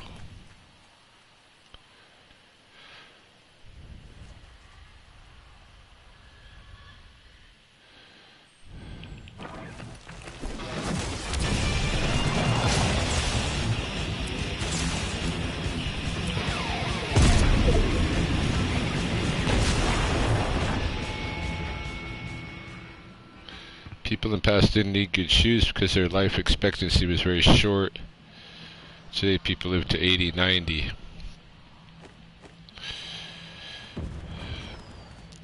Yeah, but you know, like I met, like I think in the last streaming video from last night, I was talking about that Okinawan sensei who still had really good movement at 85, and that guy, because of karate, of course, you train barefoot. He must have spent a lot of time barefooting, and he's like going toward 90, and he's doing really good, you know.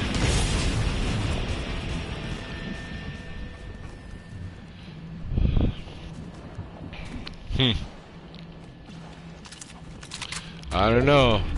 I find it hard to believe that people wearing casts on their feet, that's better for your foot and is going to make it last longer, you know? I don't know. Because we don't do that with any other part of our body. Doesn't that seem weird? Like, I'm not wearing gloves every day and helmets every day and shit like that. Don't you think that would mess up your arms if you, like, you know, had your hands in anything like shoes all the time? You know?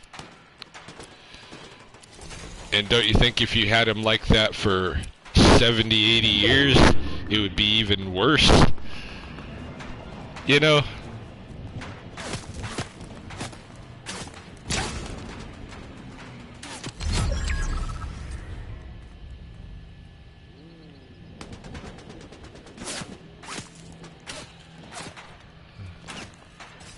See, I'm being shot at, but I'm not seeing the little half circle things.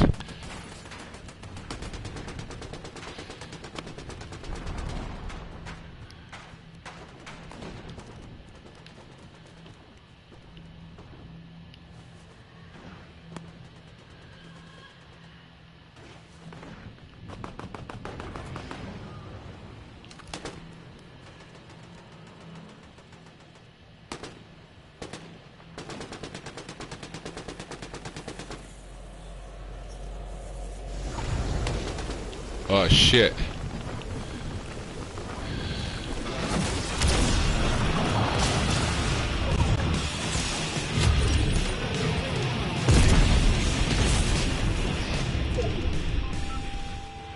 Didn't people in the past make sandals and shoes with leather, natural fibers? Yes, yes, they totally did. But not everywhere, not everyone did that. There were a lot of people that went barefoot, and there's a really like important highway here named after a Blackfoot barefoot runner,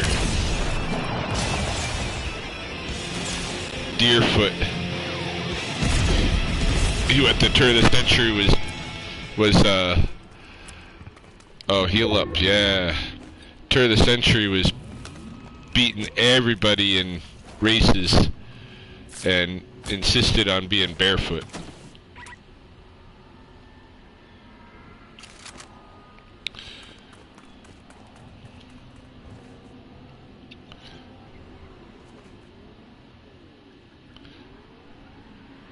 And if you ever wore moccasins, I don't know if you've worn but Blackfoot moccasins, it's like being barefoot. You just have a very thin layer of protection for your foot against, you know, being cut and stuff like that. But it's not anything like wearing a modern shoe. The shoes that people wear, I can't even stand to wear them now, you know, after being barefoot all these years. They're so clunky.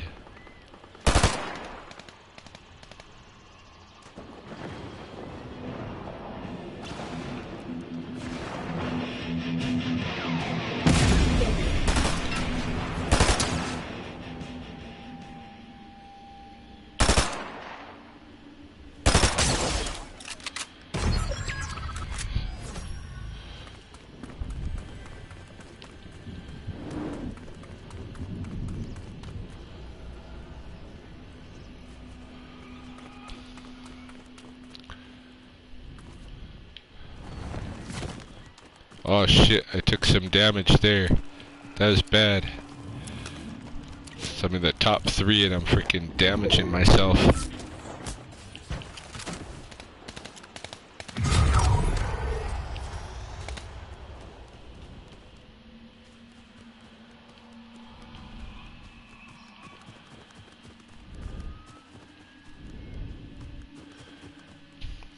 Yeah, I can't stand most shoes.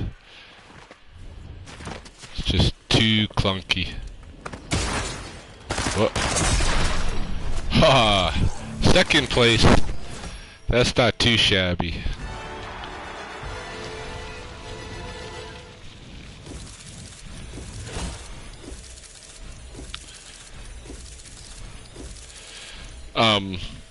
Yeah, kung fu shoes are pretty good, but I use now, if I'm gonna wear it, like when I went to go judge the MMA fights the other day, of course I can't go barefoot to those. They want you to dress up, and you know, I don't even really own the kind of dress up clothes like the other judges wear suits. But I kind of dress like I'd go in there like the Joe Rogan style with the black shirt and that kind of thing. But for shoes, I've been wearing Feiyu, which are a Chinese, you know, martial arts parkour style, like barefoot shoe. They're not too bad, hey. They're like wearing Converse, but without even the thickness of the sole of the Converse. Yeah, Feiyu's the shit, man. Mr. T, you got those too. That's good.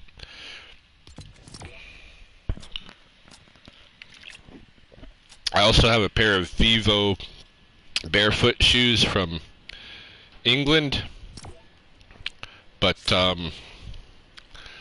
they're not really worth the money. They cost like over $100 for a pair of those shoes, and they're pretty chintzy.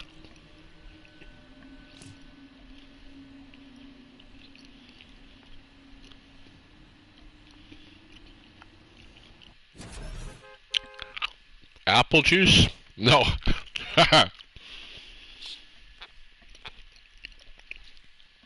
I'm drinking Malibu and a kind of a spiked ginger ale. And I'm chewing on some Australian licorice.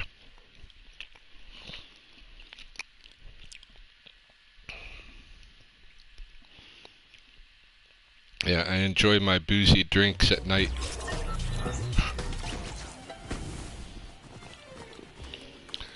But it's an expensive enjoyment. And I get carried away with it sometimes if I'm on my, like...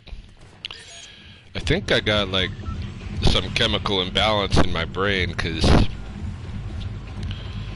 Like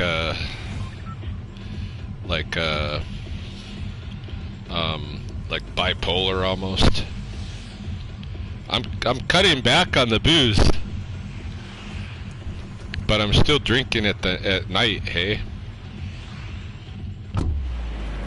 But not like, you know, I don't know. I guess it's a lot to drink, but it's not like how much I could be drinking at all. You know, having 1 or 2 tall cans and a pint is a significant reduction for me, actually.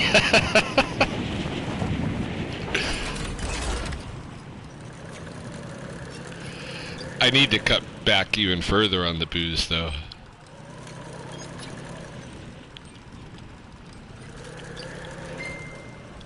But I've been disciplinedly not allowing myself to day drink or day smoke or anything like that, you know, like keeping it for actually the night when I'm fucking off like this.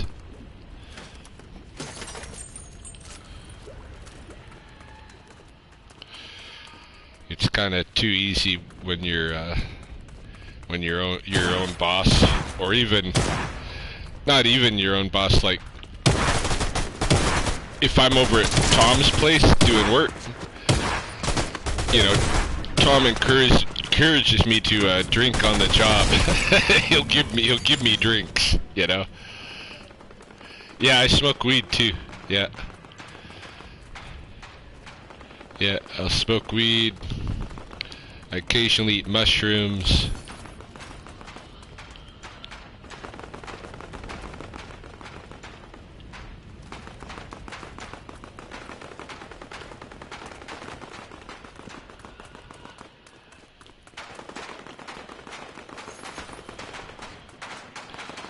Yep, weed is legal here.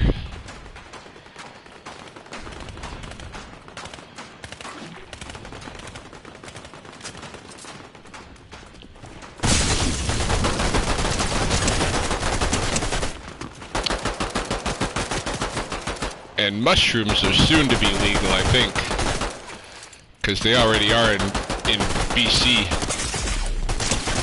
When Britt and I were in Vancouver, we went to a mushroom shop where you could just like look at a bunch of different kinds of mushrooms and buy what you wanted.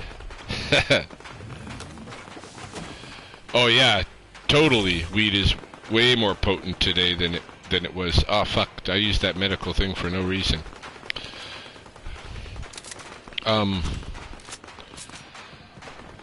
The first time, like I smoked weed when I was an undergraduate in Boston, and then I stopped when I got with Mahoney, and I didn't smoke weed for probably 20 years.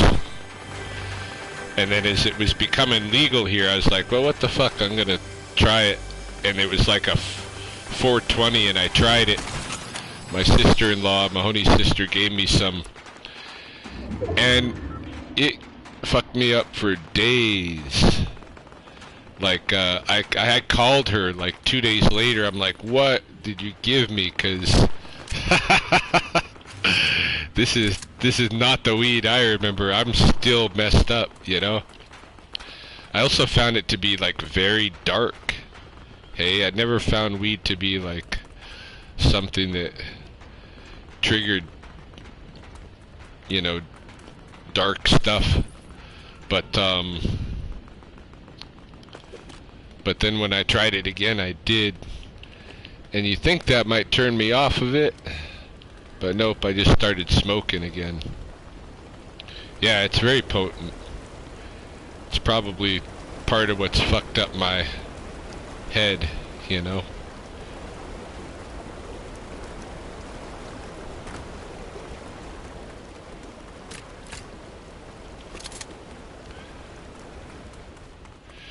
And I get like this really concentrated hardcore weed that Christy introduced me to. I have to drive like a half hour to get it,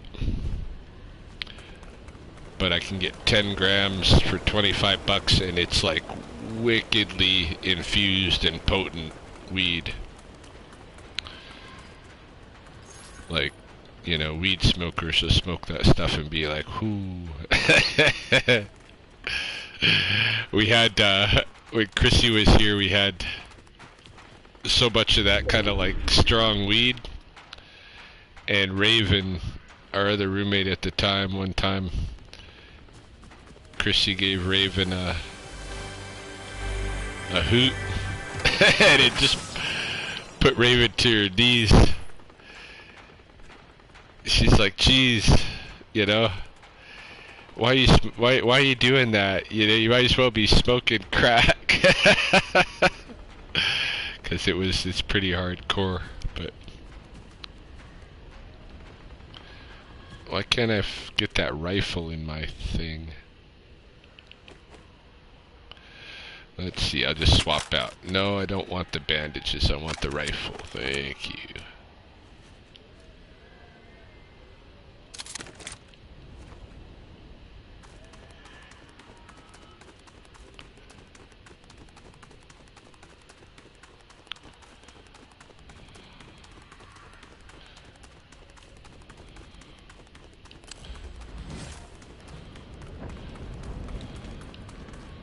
$50 players.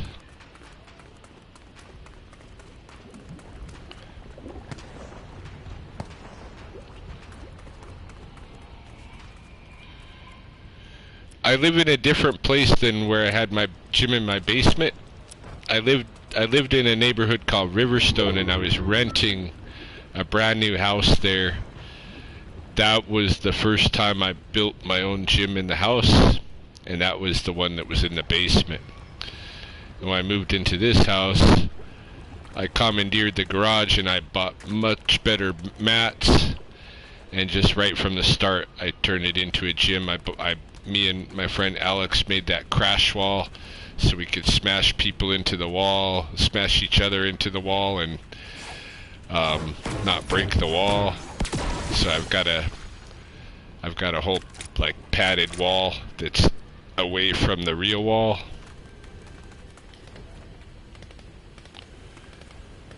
Yeah, I've got a pretty decent gym in my garage.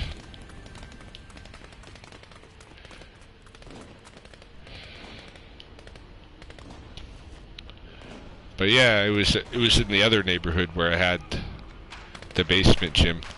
My basement in my house currently is like this basement used to be used as Justine's bedroom, my daughter's bedroom, and then I rented it. I rented it out to Sheena, and she lives down there now. And it's a pretty good deal. Like, it's basically a whole floor of the house, and it's all like finished and everything.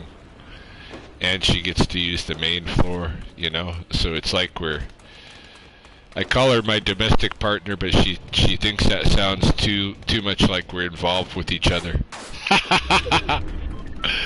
It's is not what I mean by it, but... Fuck.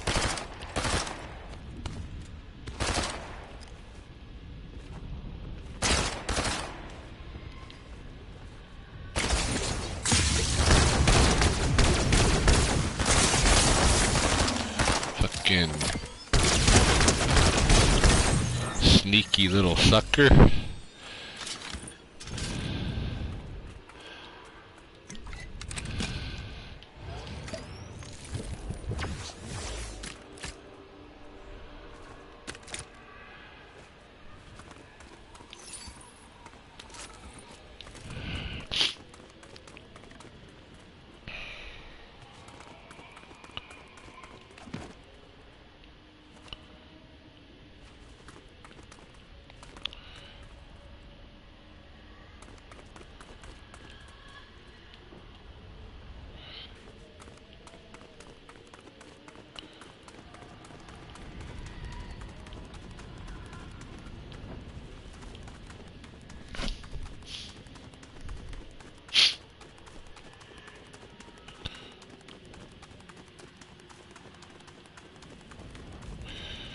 About them turkey vultures.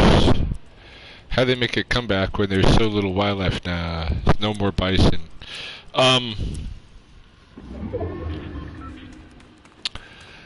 You know, animals still die and stuff. There's lots of roadkill. I see the vultures following the Canadian Pacific Railroad lines quite a bit, because the trains run into animals, you know. But like, it's the same as bald eagles. I mean, that's why bald eagles originally were almost going extinct, because of that extermination of the bison, and they too are carrion eaters, basically, you know. And so they almost died off as well. They're making a comeback. They don't have to feed on carrion. Eagles can take live food too, but they prefer carrion. You know, a lot of people here, they've got kind of I don't know, some kind of new agey ideas that aren't really Blackfoot sometimes, and one of them is the thing with, like, if you see a bald eagle, like, that's an omen, that's a good omen or whatever. But you know, from everything I was taught, like, if a bald eagle's circling above you, that means someone's dead, right? That's not really a good omen, you know?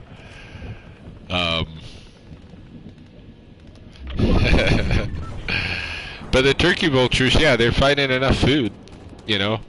And I'm not surprised, because where I grew up in Oregon, they never, like, were impacted like they were on the plains, because there wasn't bison there being strychnine in Oregon.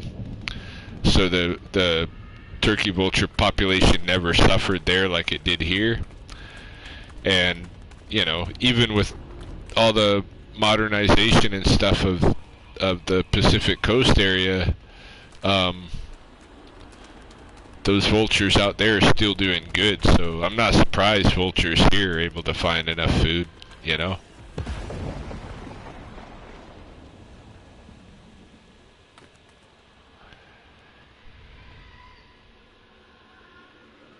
I think it's just going to be more and more from this point.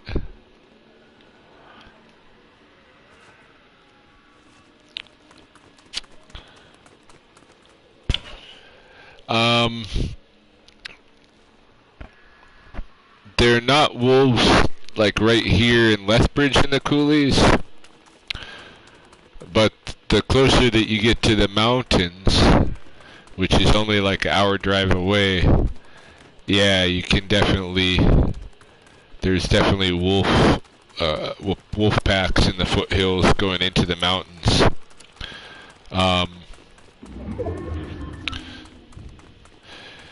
And they're just kind of making a comeback too. I mean, they might come further down on the prairie eventually as well.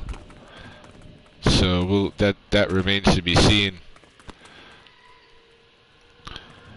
But yeah, we do have wolves, And it wouldn't be impossible for a wolf to come through our coulees here in Lethbridge at all. But hasn't been happening yet. We get moose, we get black bear on occasion, cougars and bobcats and all of that.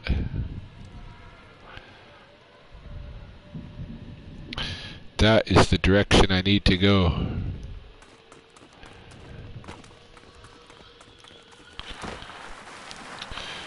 But of course the coyote is actually a wolf, you know, it's like a prairie wolf. And if you see, like, our coyotes here, they're not small animals. They can be confused for wolves pretty easy.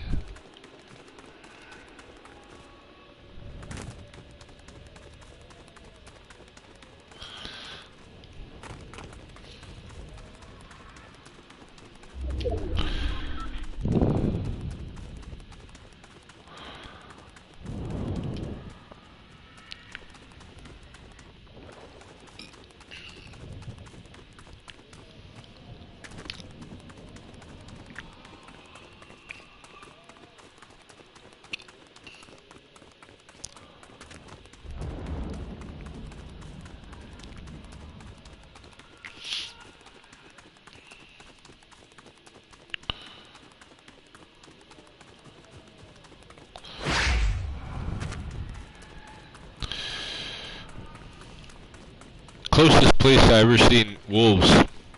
Well, closest place I ever seen wolves was my girlfriend's house in Texas, because her dad raised wolves.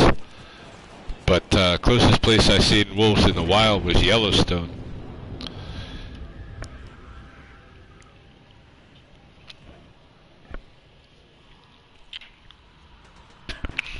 And they're kind of creepy, to tell you the truth.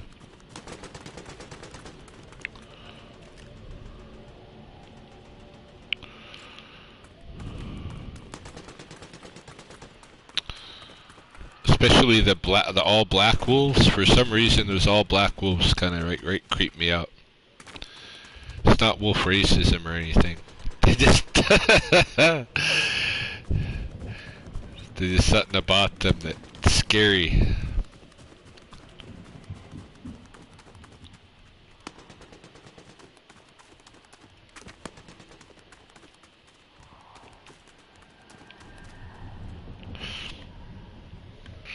The black wolf.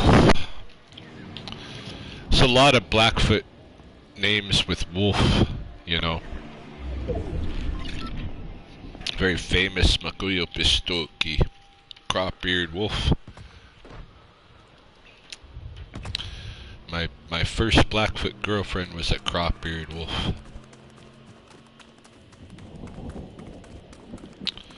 There's striped wolf.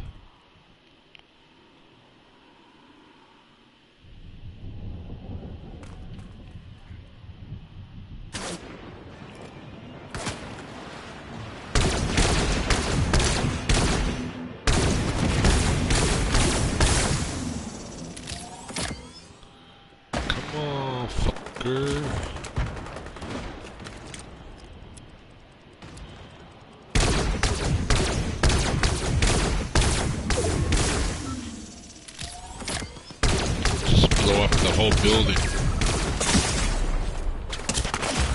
Whoops. Just got myself killed. There's 10. At least I'm in the top 10. Alright, I should call it a night.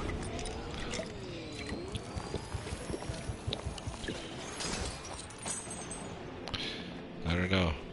It's fun though. Might want to play one more game. One more round. Yeah, fuck it. One more.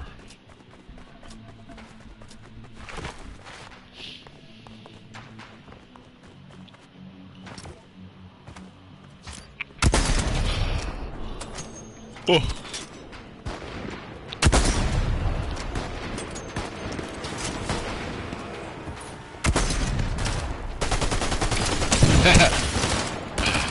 Yeah, ask some more questions or something. Yeah, I think one more game. I'm not ready to shut it down yet. If I stop the feed, I'd probably still play another game, so I might as well just keep it going.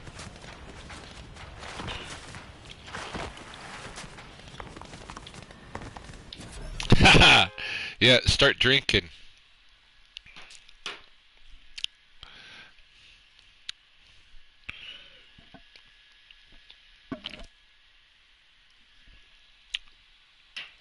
Fuck.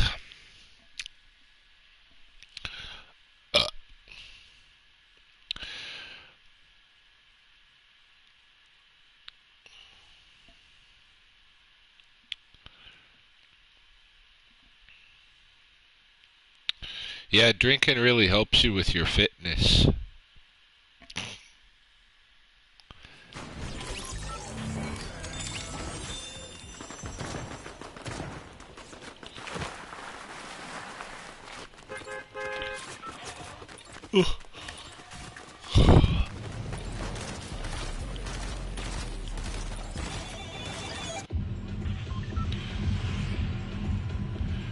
A native president or prime minister? No. Long way from that. There's nobody even anywhere near approaching that level in politics that's native. You know, in either country, so closest we had was Winona LaDuke ran for vice president of the Green Party. Must have been maybe three elections back. Yeah, it's just not going to happen because there's not many native people involved in politics at that echelon, you know?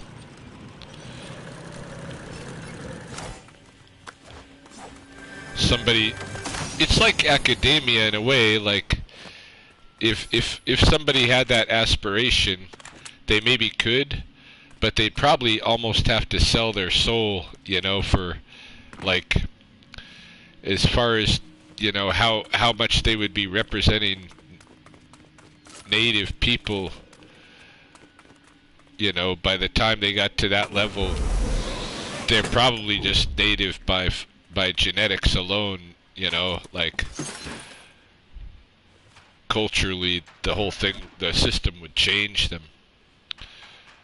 There was a lady Trudeau fired. I don't know about that. I wouldn't doubt it. Jody Wilson Raybould. Yeah, I don't know her story. I don't know the scoop with that at all.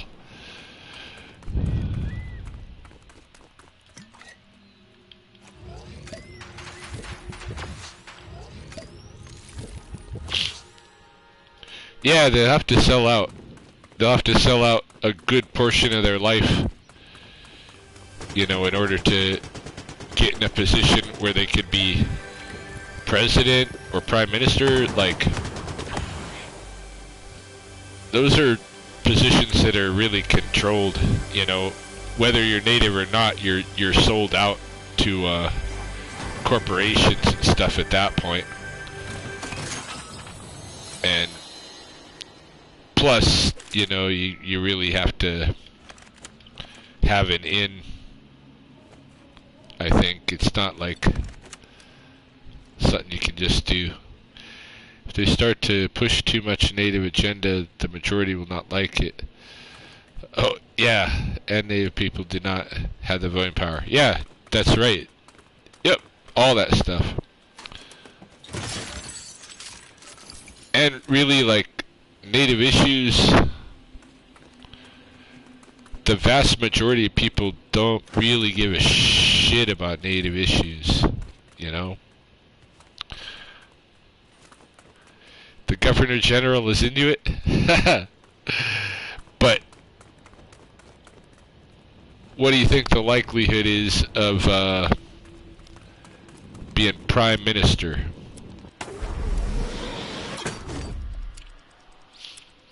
I think it's slim to nothing right now. I don't think we're going anywhere near there yet.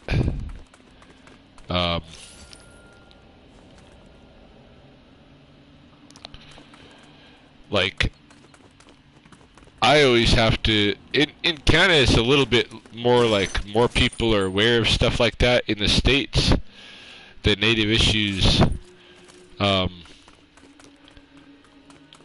like, nobody thinks about them at all that isn't native. Yeah, see, that's what I mean. Some people can get in there and they'll have the genetic background to claim whatever, but they don't really represent those people, because the way they are, they've already lost themselves, you know?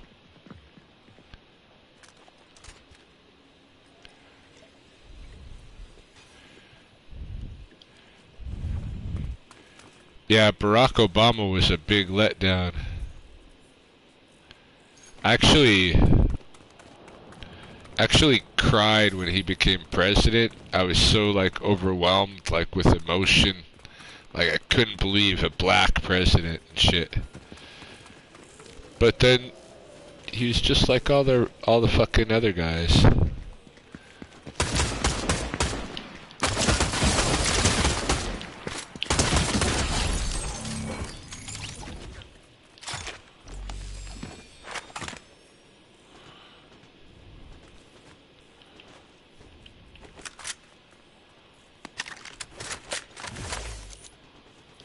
Ooh, nice.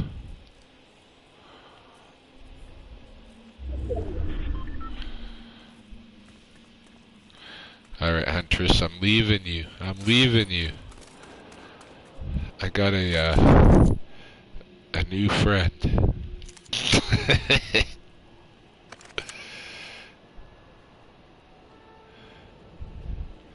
No, Canada has not had a female prime minister.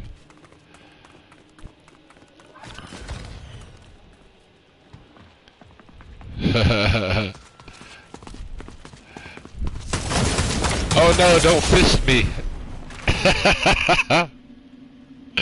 I hate getting fisted.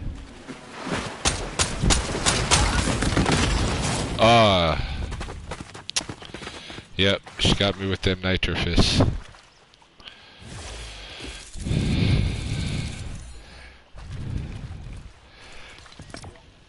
Who treats women better? Canada or the US? Canada. The US is much more conservative than Canada.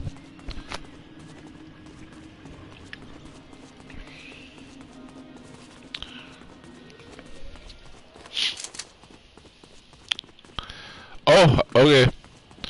My bad. Kim Campbell was prime minister in the 90s? I don't remember that. I was here in the 90s. I don't remember any woman prime minister, but I'm probably wrong.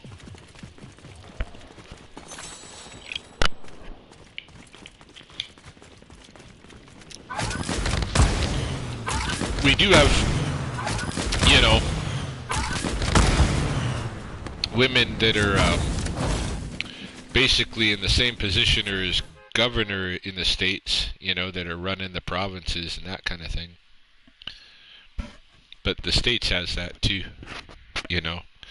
But for president, prime minister, I don't know. Right after Mulrooney. Yeah, I just don't remember her. I moved to Canada. Oh, well, I guess it wouldn't have been in the 90s. I guess I moved to... I started working with elders in the mid-90s, but I didn't move up here until 2000. I got married in 1997, but Mahoney and I were going back and forth between the US and Canada, and I didn't move here till 2000.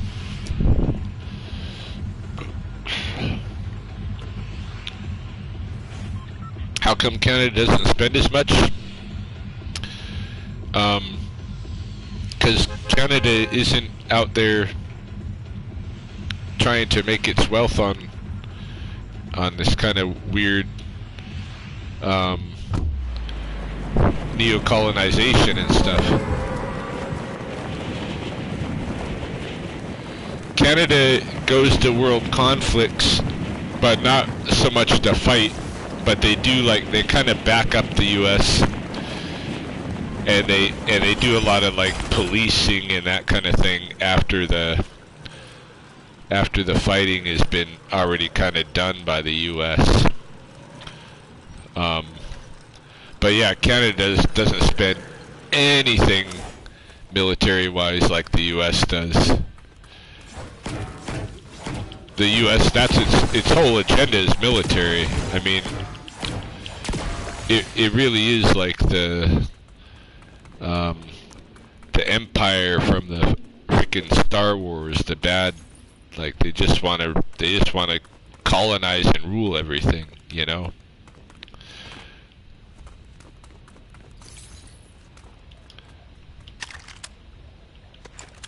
I was so, like, hurt once I was in the military and I realized the truth about the US after all of my brainwashing growing up, you know.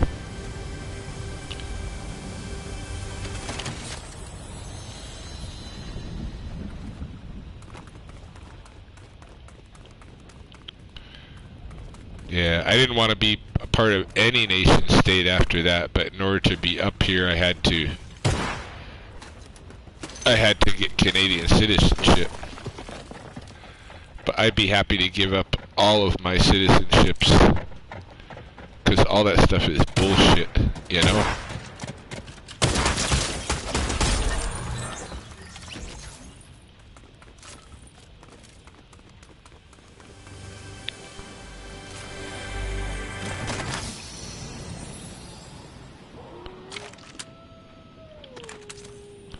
Oh yes.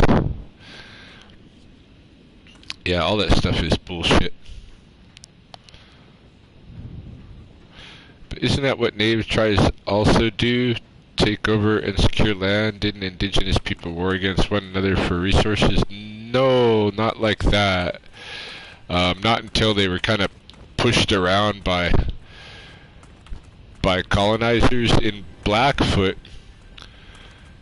like, there's no, like, the way to talk about war is like you're playing a game. It's like you're competing against one another, and the highest honor went to the guy who could go and touch the enemy without killing him. Just go and touch and, like, get away with it, like smack him around and get away, you know. In all of the stories, like the Blackfoot war stories that were like pre-horse stories, when one person dies, that's the end of the war. So it's not like, when they talk about tribal war, they're not talking about anything like what Europe understood about war, you know, where you go in and you fucking kill everybody. And Blackfoot people had no interest in colonizing anything. Everything in North America, in fact, not just Blackfoot people, but most people, as far as I know in North America, had the understanding, the shared understanding that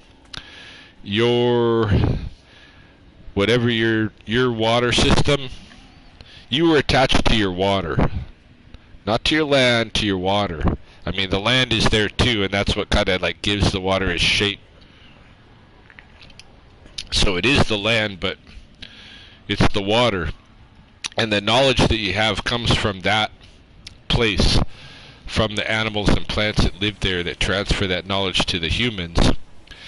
And so you can't take, like, Blackfoot knowledge and apply it in Florida, because you got this from a grizzly bear and they don't live there, you know. So there was no In my understanding, there was no interest at all in like, let's expand our territory over here and force these people to think like us. It was all based on where your local ecosystem, you know, what your local ecosystem was, and that local ecosystem was defined by boundaries of water. So, like, really, all of the Americas should be remapped, like, and all of the little drainage basins that were the tribal territories drawn in, and those should be, like, in my opinion, those should be the political territories, because they're the natural territories. And if you're like doing your best to live in sync with the plants and animals and stuff that are in your drainage basin, then yeah, what interest do you have in trying to get somebody else's land? It's really not. I don't think it was like that at all here. The Blackfoot people lived right where I'm living now for more than 10,000 years. Didn't change territory. You know? So yeah, tribal war is a way different thing than U.S. war, American war, which is like a super colonial model. And deceptively, because the people that are born into the U.S. and know that and haven't gained perspective by really immersing themselves in other cultures for lengthy periods, they're so brainwashed. Because I was one of them, I can speak to it, you know. They're so brainwashed, they don't even know it, you know. They don't even know it. They think they're the good guys of the world, and they're the monsters.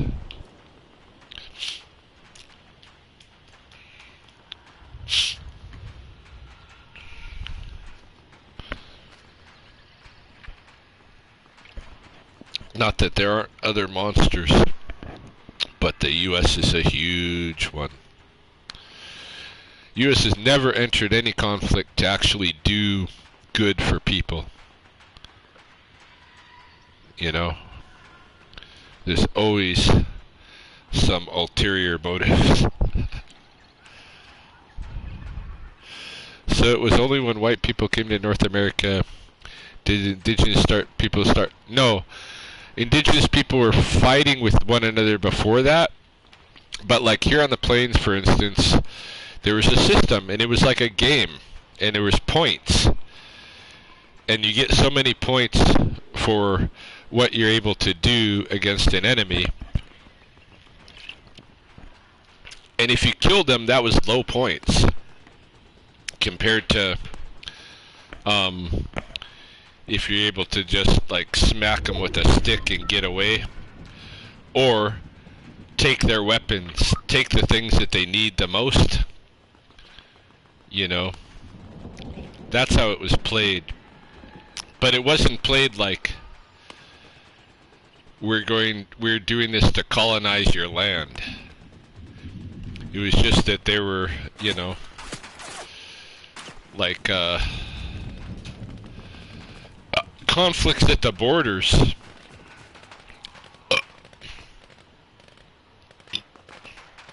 And really across the borders. Because, you know, if you're from here, you might purposely go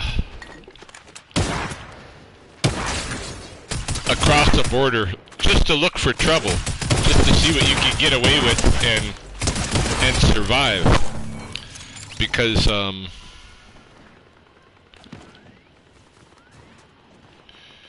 you know, like even part of Blackfoot ceremony, you need stories of escaping danger and stuff.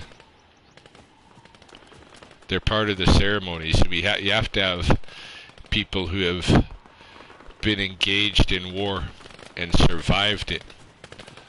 But, you know, in the past, before white people came here, I think that was a bit easier because wars weren't carried out beyond, like, once somebody got killed and shit, it was like, oh, whoa, whoa, whoa, whoa, you know? This is, like, and people went their different ways. There wasn't massacres and shit. You know what I'm saying? Like, I've never heard of one native tribe carrying out any kind of massacre on another tribe and then taking their land. The closest thing to a colonizing native culture is the Navajo. You know, the Dene people were not from the Southwest. That's all like Hopi and Pueblo territory. The Dene were from the far north. But for some reason, you know, they're the weird culture that has moved around all over the place in native North America. One of them. Crees are also a weird culture like that, but Dene especially, and shit.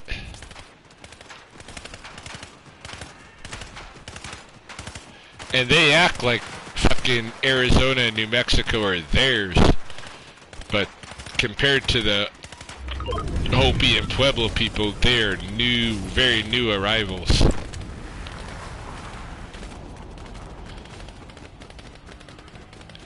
I don't know if the Lakota conquered Black Hills from the Cheyenne or... But I know those tribes were getting pushed around. You know? They were getting pushed out of their territories into other people's territories. That's what caused a lot of the turn of the century conflict. You know, where people think of like, oh, well, native tribes always had wars too. Well, they didn't really, like, not like that, you know.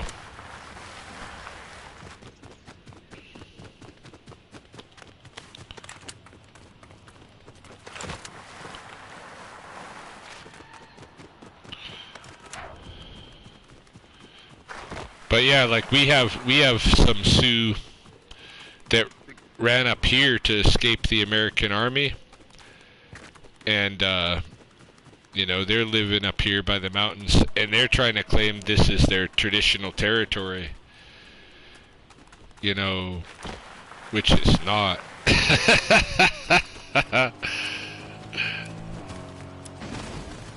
You know, just because you lived here before doesn't make it your traditional territory. Where's your stories on the landscape? Where's your bundles? You know? Oh, fuck. That car is after me, ain't it?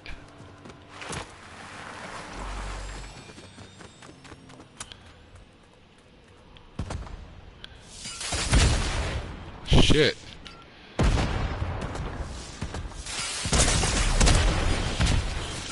Fuck. I don't even know where they are. That's why I'm asking all these questions. I heard white people say, well, natives were fighting with each other before. Yeah, not like they did once they started getting pushed into each other. You know?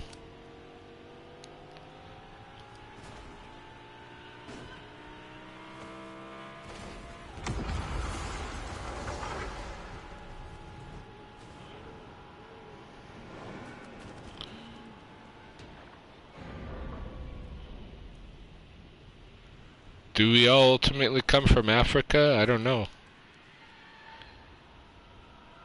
I don't know if that's true or not. Tell you the truth. That's what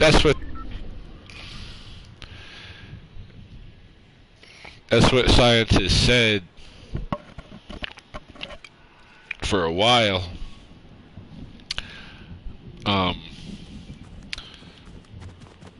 But they're finding, older, like the aging of North American stuff, and all around the world is wrong.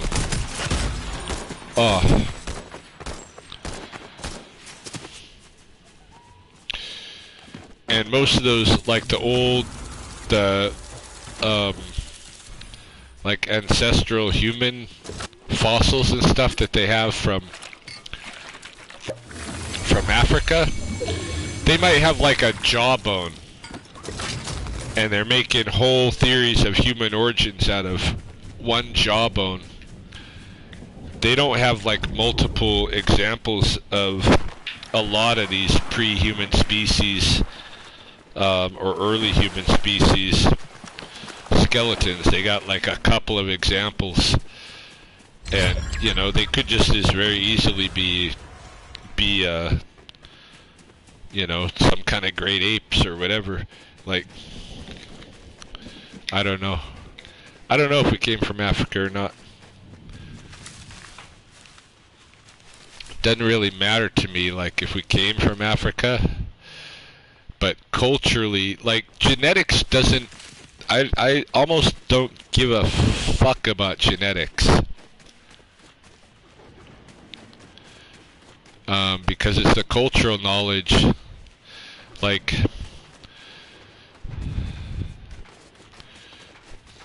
Franz Boas, the founder of American anthropology, wrote a really good essay as the opening chapter to one of the earlier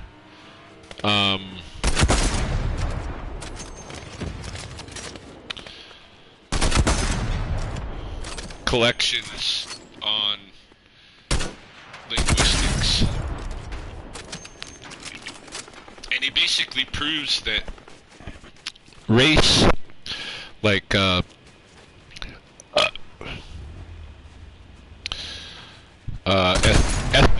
ethnic or what we call it, like race and culture and language are three different systems.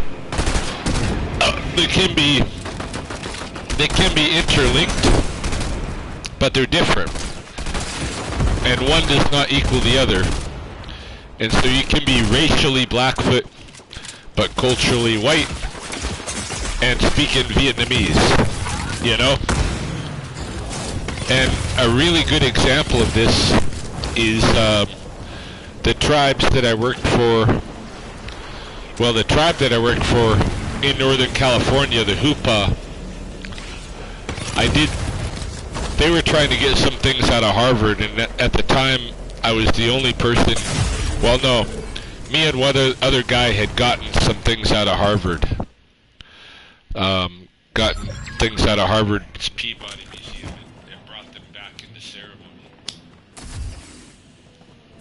The Hupa were trying to do that, but they've been unsuccessful for like more than 2 years in their negotiations with Harvard, and since I was successful, they hired me. The Hupa live in what's like called I think like the Trinity Valley, but basically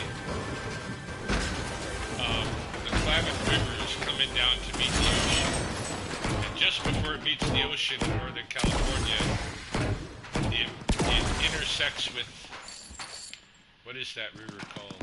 It might be called Hupa River, I don't know, but it intersects with another river. So that other river is like a couple of miles long only, and that comprises Hupa Valley. So in that valley, a couple miles long and maybe a mile and a half wide, live all the Hupa. And where it intersects with the Klamath, everything from that intersection down to the ocean. Oh shit! Sorry, my mic was like pulled up by my head. That's why. Can you hear me now?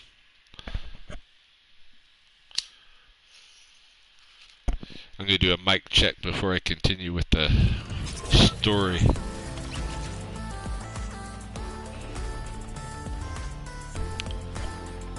I'm sure that was the problem. So yeah, the Hoopa lived, I think it's called the Trinity River. Along the Trinity River, it's a couple miles long and a mile and a half wide valley. It's a real magical place. I had some crazy shit go on there that I'll talk about in some of my memoirs, but where that Trinity River meets the Klamath, from the Klamath River down to the ocean is all Yurok territory, and from an upstream from that junction up to the next river is Karuk territory. So you got the Karuk, the Yurok, and the Hoopa. And they all practice the same belief system, the same ceremonies, the same culture. Why? Because it's based on the ecology of the place. But they're from 3 entirely different language systems. So originally, they all came from different places, you know, and came to be at that place. They have entirely different languages, but they practice the exact same belief system and the exact same ceremonies as one another. And so this is like an example, hey? Like a good example, I think.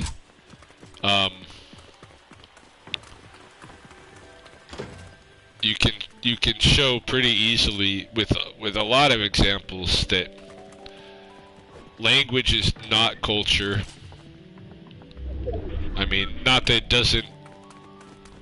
I mean, if you know a language, you're gonna know something about the culture that speaks the language. But you can be culturally the same as somebody else as they were in that valley, and yet have different languages, you know? And it's the same with race and culture and race and language, you know? Like, go to England and look how many, like, black people you find speaking. They're British, you know? Go to Eastern Canada and, like, when I've seen, like, when I encountered native people speaking French, it really blew my mind a little bit more than native people speaking English. Not because it's any different, but, you know, just because English was my native language, and I don't. I find it odd that, you know, somebody native would be speaking French. I don't know.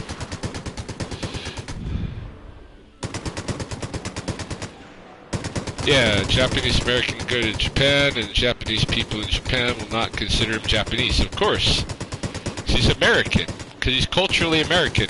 That's why I was saying, like, even though I'm Scottish, I can't claim to be Scottish in Scotland, you know, because I'm not. I was American. That's what I was, you know.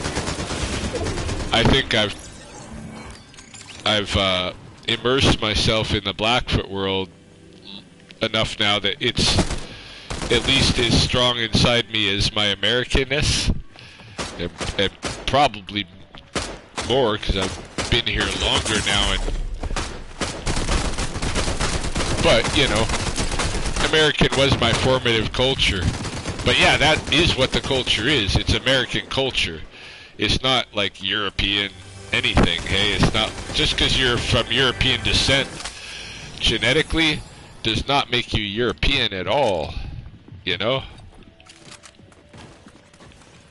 Culturally.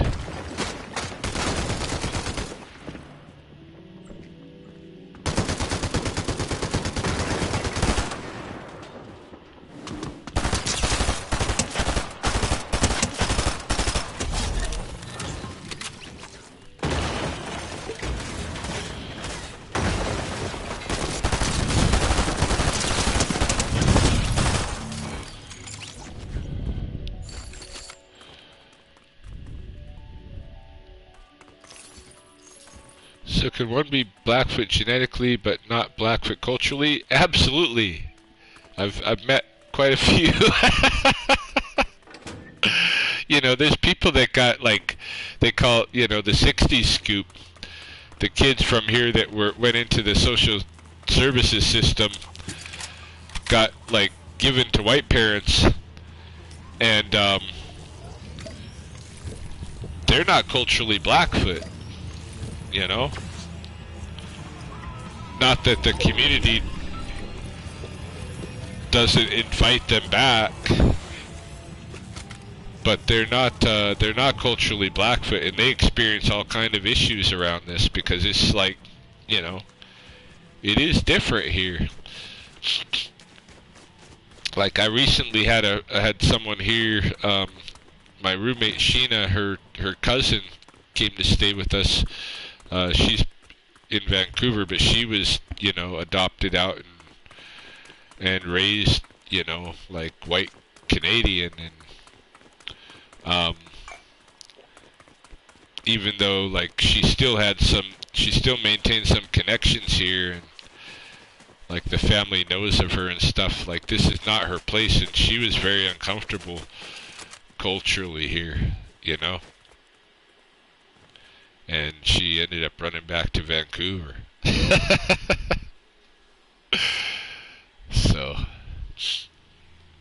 yeah, you can totally be Blackfoot genetically but not Blackfoot culturally.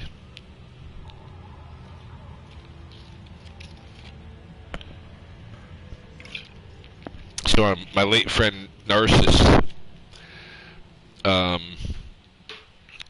he used to say, you know, it's not about being Blackfoot, it's about becoming Blackfoot every day, you know?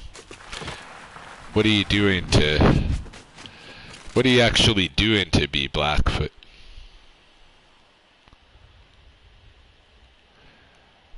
Or are you just Canadian and genetically Blackfoot?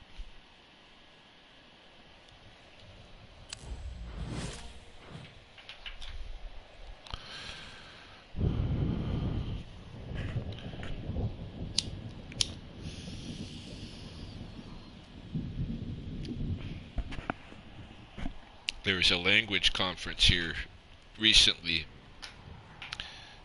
and one of my friends posted about it and said, you know, that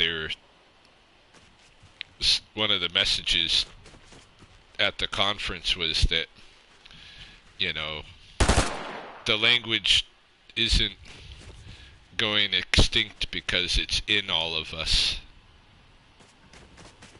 But I think I don't think that's a good message, because I think the language is going extinct. It's going to go extinct because it's not in anybody, or, I mean, not anybody, but there's a lot of people that still speak Blackfoot, but not a lot. One generation, which, you know, generations pass pretty quick. It's one generation of fluent Blackfoot speakers left. So yeah, let's tell ourselves it's okay. It's not really going to be a dead language because it's inside of us somehow, because we're genetically Blackfoot. No, you actually got to learn it. It's just like a song, you know. It's like with ceremony. There's some people that say, you know, I can't catch the songs for the ceremony. It's because you have to put in work, and you don't, you know, just doesn't come by magic, you know. Yeah, you have to put in work and get that thing, and practice, you know. I mean, people didn't learn English easy.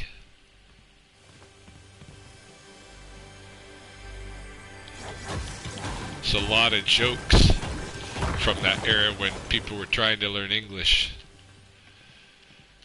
that, you know, are evidence that people were getting embarrassed by their, you know, when language skills go awry. For instance, I think there was a... What was it?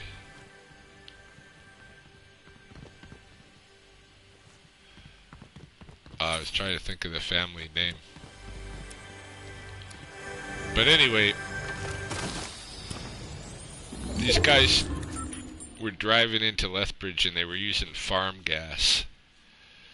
The purple gas.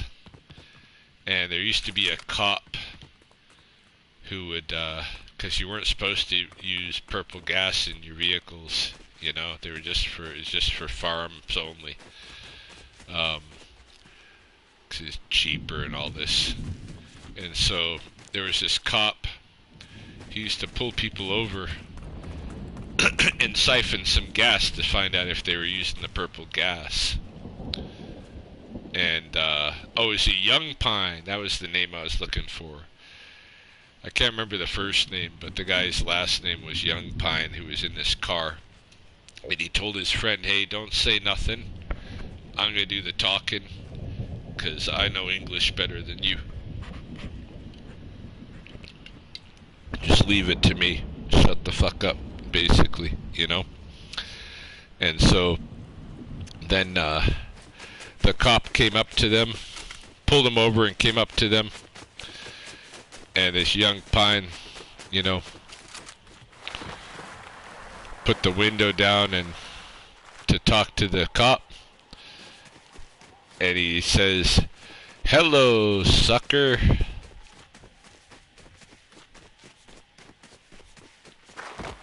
You know, 'cause the cop would suck gas.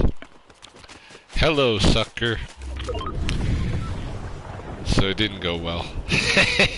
But there's a lot of like stories like that, hey? People messing up their, you know, big sorrel horse going to ask for his check. Big sorrel horse now, big check now, you know? 'Cause they didn't know English, right? So the jokes at that time were, they're jokes because people were struggling to learn English, you know?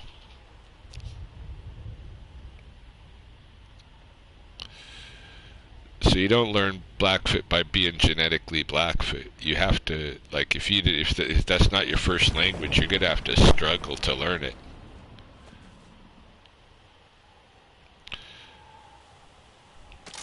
And it's not the first language of all but one generation that's left, because that was the generation who struggled to learn English, and so they weren't speaking Blackfoot to the kids.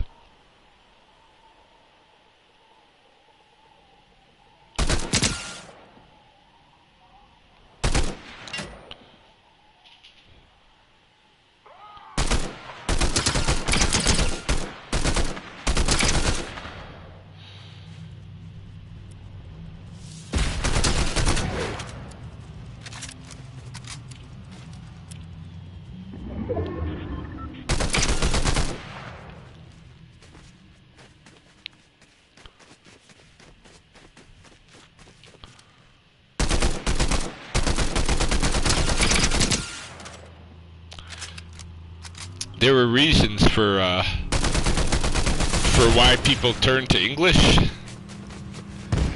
and it's the same reason I think for language shift everywhere, and that is economics. Why do people learn a second language or a third language or any language? I mean, they learn their first language out of necessity. But languages are not easy to learn, you know? And so what I see is people don't learn second languages generally. Like, identity is not a strong enough reason. Even cultural identity is not a strong enough reason to get people to learn a fluent second language, for the most part. Not enough people to be like considered a a speech community, you know. What does compel people to learn a second language is financial necessity. And what I've seen in the Blackfoot language is there's a different cutoff in Canada for fluency than in the US. In the US, the cutoff for fluency was in the late 20s, 1920s.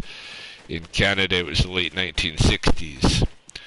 And the reason was because in both countries, in both of those eras, they had the similar national policy change. In the U.S., it was called the Indian Reorganization Act. I think it was 1924. But basically, they decided to stop having the heavy assimilation practices. From then on, there would be no residential school down there. There would be day schools. They'd be run by the tribe. Be no Indian agents. The tribe could have its own tribal government. And they weren't previously allowed off of the reserve, or, you know, even considered citizens and shit. So they were going to be considered citizens, allowed off the reserve, and even more, allowed to, you know, encourage, keep your culture, but definitely come participate in the national economy. And so people thought that they could come off the reserve. It was a false promise. Come off reserve and make money. We'll even move you to Chicago. We'll move you to San Francisco. And that's how my, if I have any Blackfoot ancestors, that's how they got to Chicago, was that Indian Reorganization Act. And up here, that same kind of national policy change didn't occur until the 60s. And so in both cases, you had people who had been given this promise. You can now make money. Before, they weren't allowed. They weren't allowed to play the game with everybody else. I mean, they could try, but they weren't really allowed. But after those policy changes, it was like, come make money with, you know, and you don't even have to give up your culture. But by that point, people want to get access to that money so bad that they're willing to stop speaking Blackfoot. You know, in the home and stuff, they were struggling to speak English. And, you know, I've heard stories of this too. Like, when people are being politically driven, they'll say that the language shift happened because of the residential schools, and, you know, they didn't let them speak Blackfoot at the residential schools. But that's not true. Everybody that went to the residential school speaks fluent Blackfoot. What they did learn at the residential school was to value non-native material cultures and other things, and language, you know. And if you could learn that language, you know, maybe now you could be a part of the whole thing and make money and, you know, have a good life and all this stuff. So people struggled to learn English. And that's the way it is. Like refugees that come here, you know, they have to struggle to learn English. And it's usually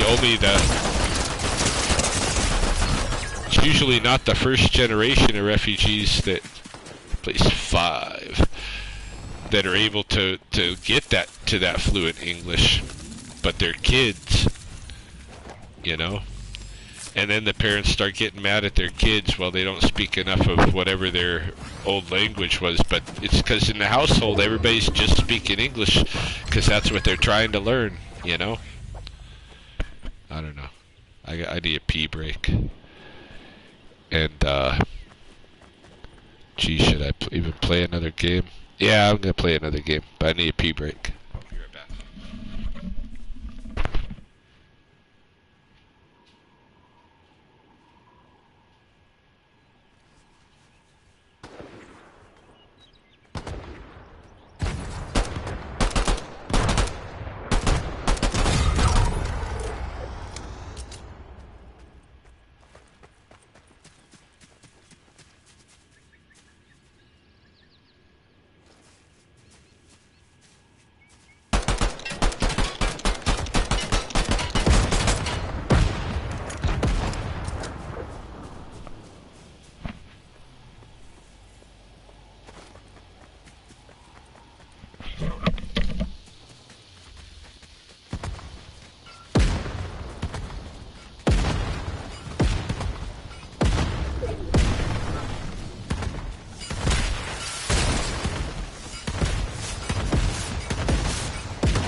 Yeah, necessity is what drives language learning in general, and second language learning especially is driven from economic necessity. You know, if the dollar turns to the key of English, you're gonna learn English, and that's why all these other countries are learning English.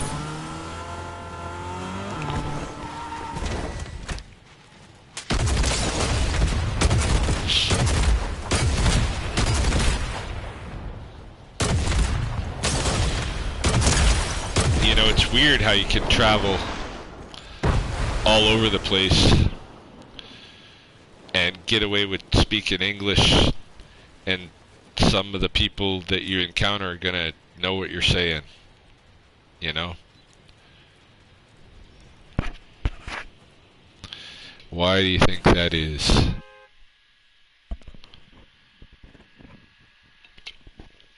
Can't do that with Blackfoot.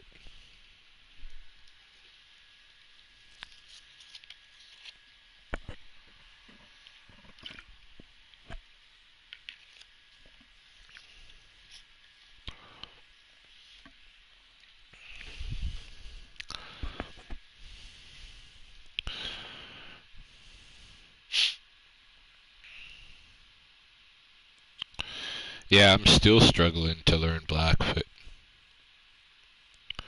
fluently. But it's like you need a speaking partner. And all of my big gains, like as far as a second language Blackfoot speaker, I don't know many other guys than myself that have like learned as much Blackfoot as a second language. But none of us are fluent who have been learning it as a second language.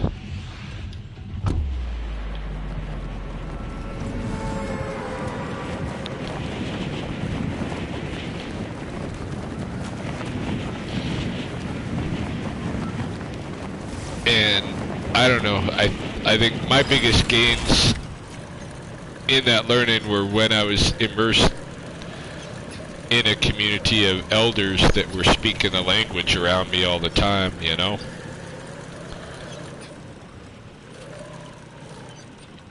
Because then I could learn something and then just start using it and make it second nature.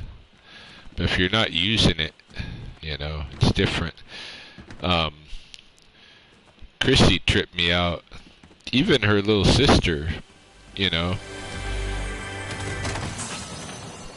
Little sister understands a lot of Blackfoot too, because their mom just speaks Blackfoot most of the time to them. And especially, like, for sure, like with Chrissy, she just speaks like Blackfoot. And Chrissy responds in English, but she understands the Blackfoot, you know?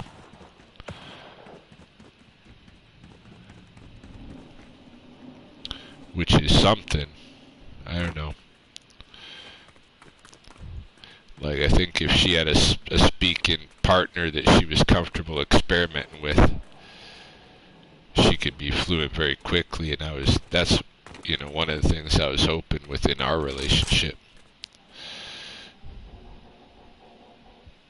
Have you tried talking to a chat GTP in Blackfoot for, is that like a AI? Because I did try a couple of different AI, because I thought, oh, okay, if this is for real, and, you know, I can teach this AI Blackfoot, right? I can tell it, oh, this means this, and it'll remember it, and then next time I talk to it, I won't have to tell it. But yeah, see, Chat GPT, I might have tried that. All the AI systems that I did try, I'm not sure if I did try that one. I think so. But the ones that I did try, they couldn't learn Blackfoot. They would not remember it. Like, if once I closed my conversation with them, came back later, and started conversing again, if I used the same Blackfoot that I had already taught them even an hour before, they don't remember it. So whatever's in the programming of the AI, it's not really to learn things in that way from people that they're going to be able to remember it and bring it back for them, you know, and like respond appropriately, and like learned, like, you can't teach AI language apparently, from my experience so far with it.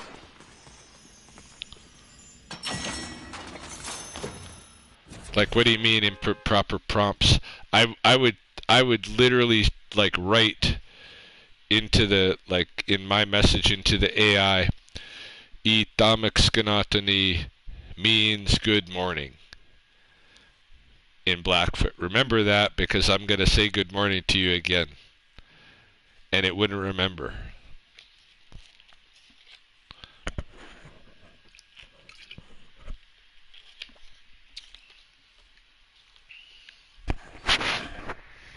So I don't know. So far, I'm not impressed with AI in that way. I think AI is like the level where it's at right now that I've experienced. It's like Google, if Google could kind of like pull its resources together and try to merge them and synthesize them sometimes. You know, that's the only thing that's impressed me with AI, is like, if I look up my profile through one of those AI systems, they do a pretty good little professional bio of me. They mess some stuff up for sure, you know. There's some stuff that's pretty outlandish and like not real at all. But there's other stuff I'm like, hey, that's pretty good, you know. They put those things together, you know. That kind of thing, they seem to be able to do, take things that are on the internet and synthesize them, you know, bring them together and that kind of thing. But as far as like learning a second language, AI is probably you know, far off from being easily able to learn a second language as we are. Specific thread script.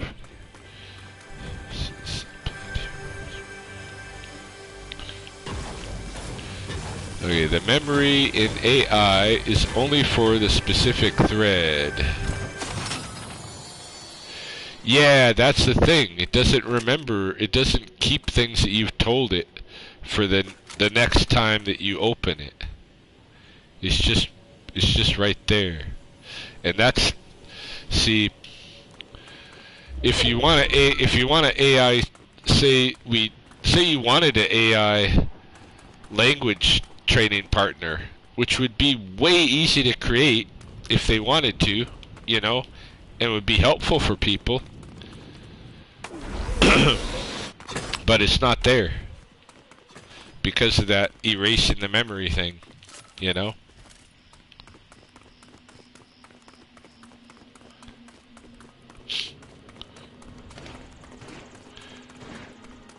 I think, I don't know. Do you think that that the creators of those systems are just trying to keep the systems from being able to actually learn?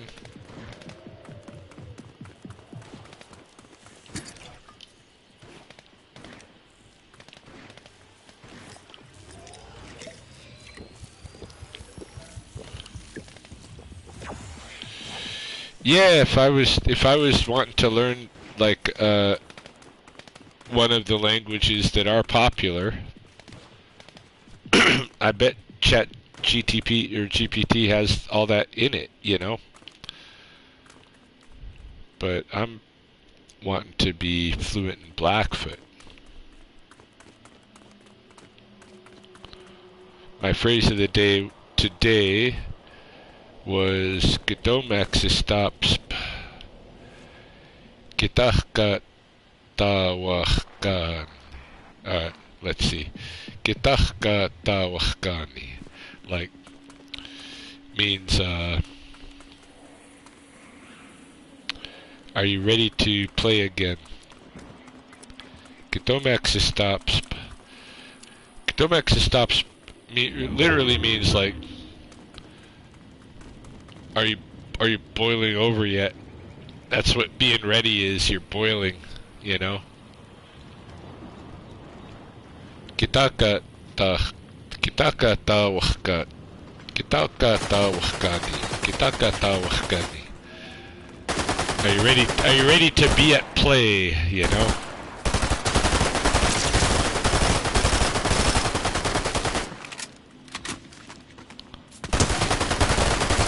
But yeah, I'm still learning.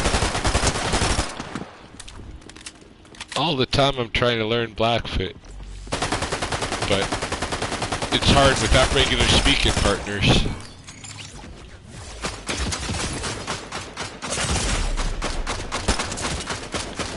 Shit. I'm out of bullets.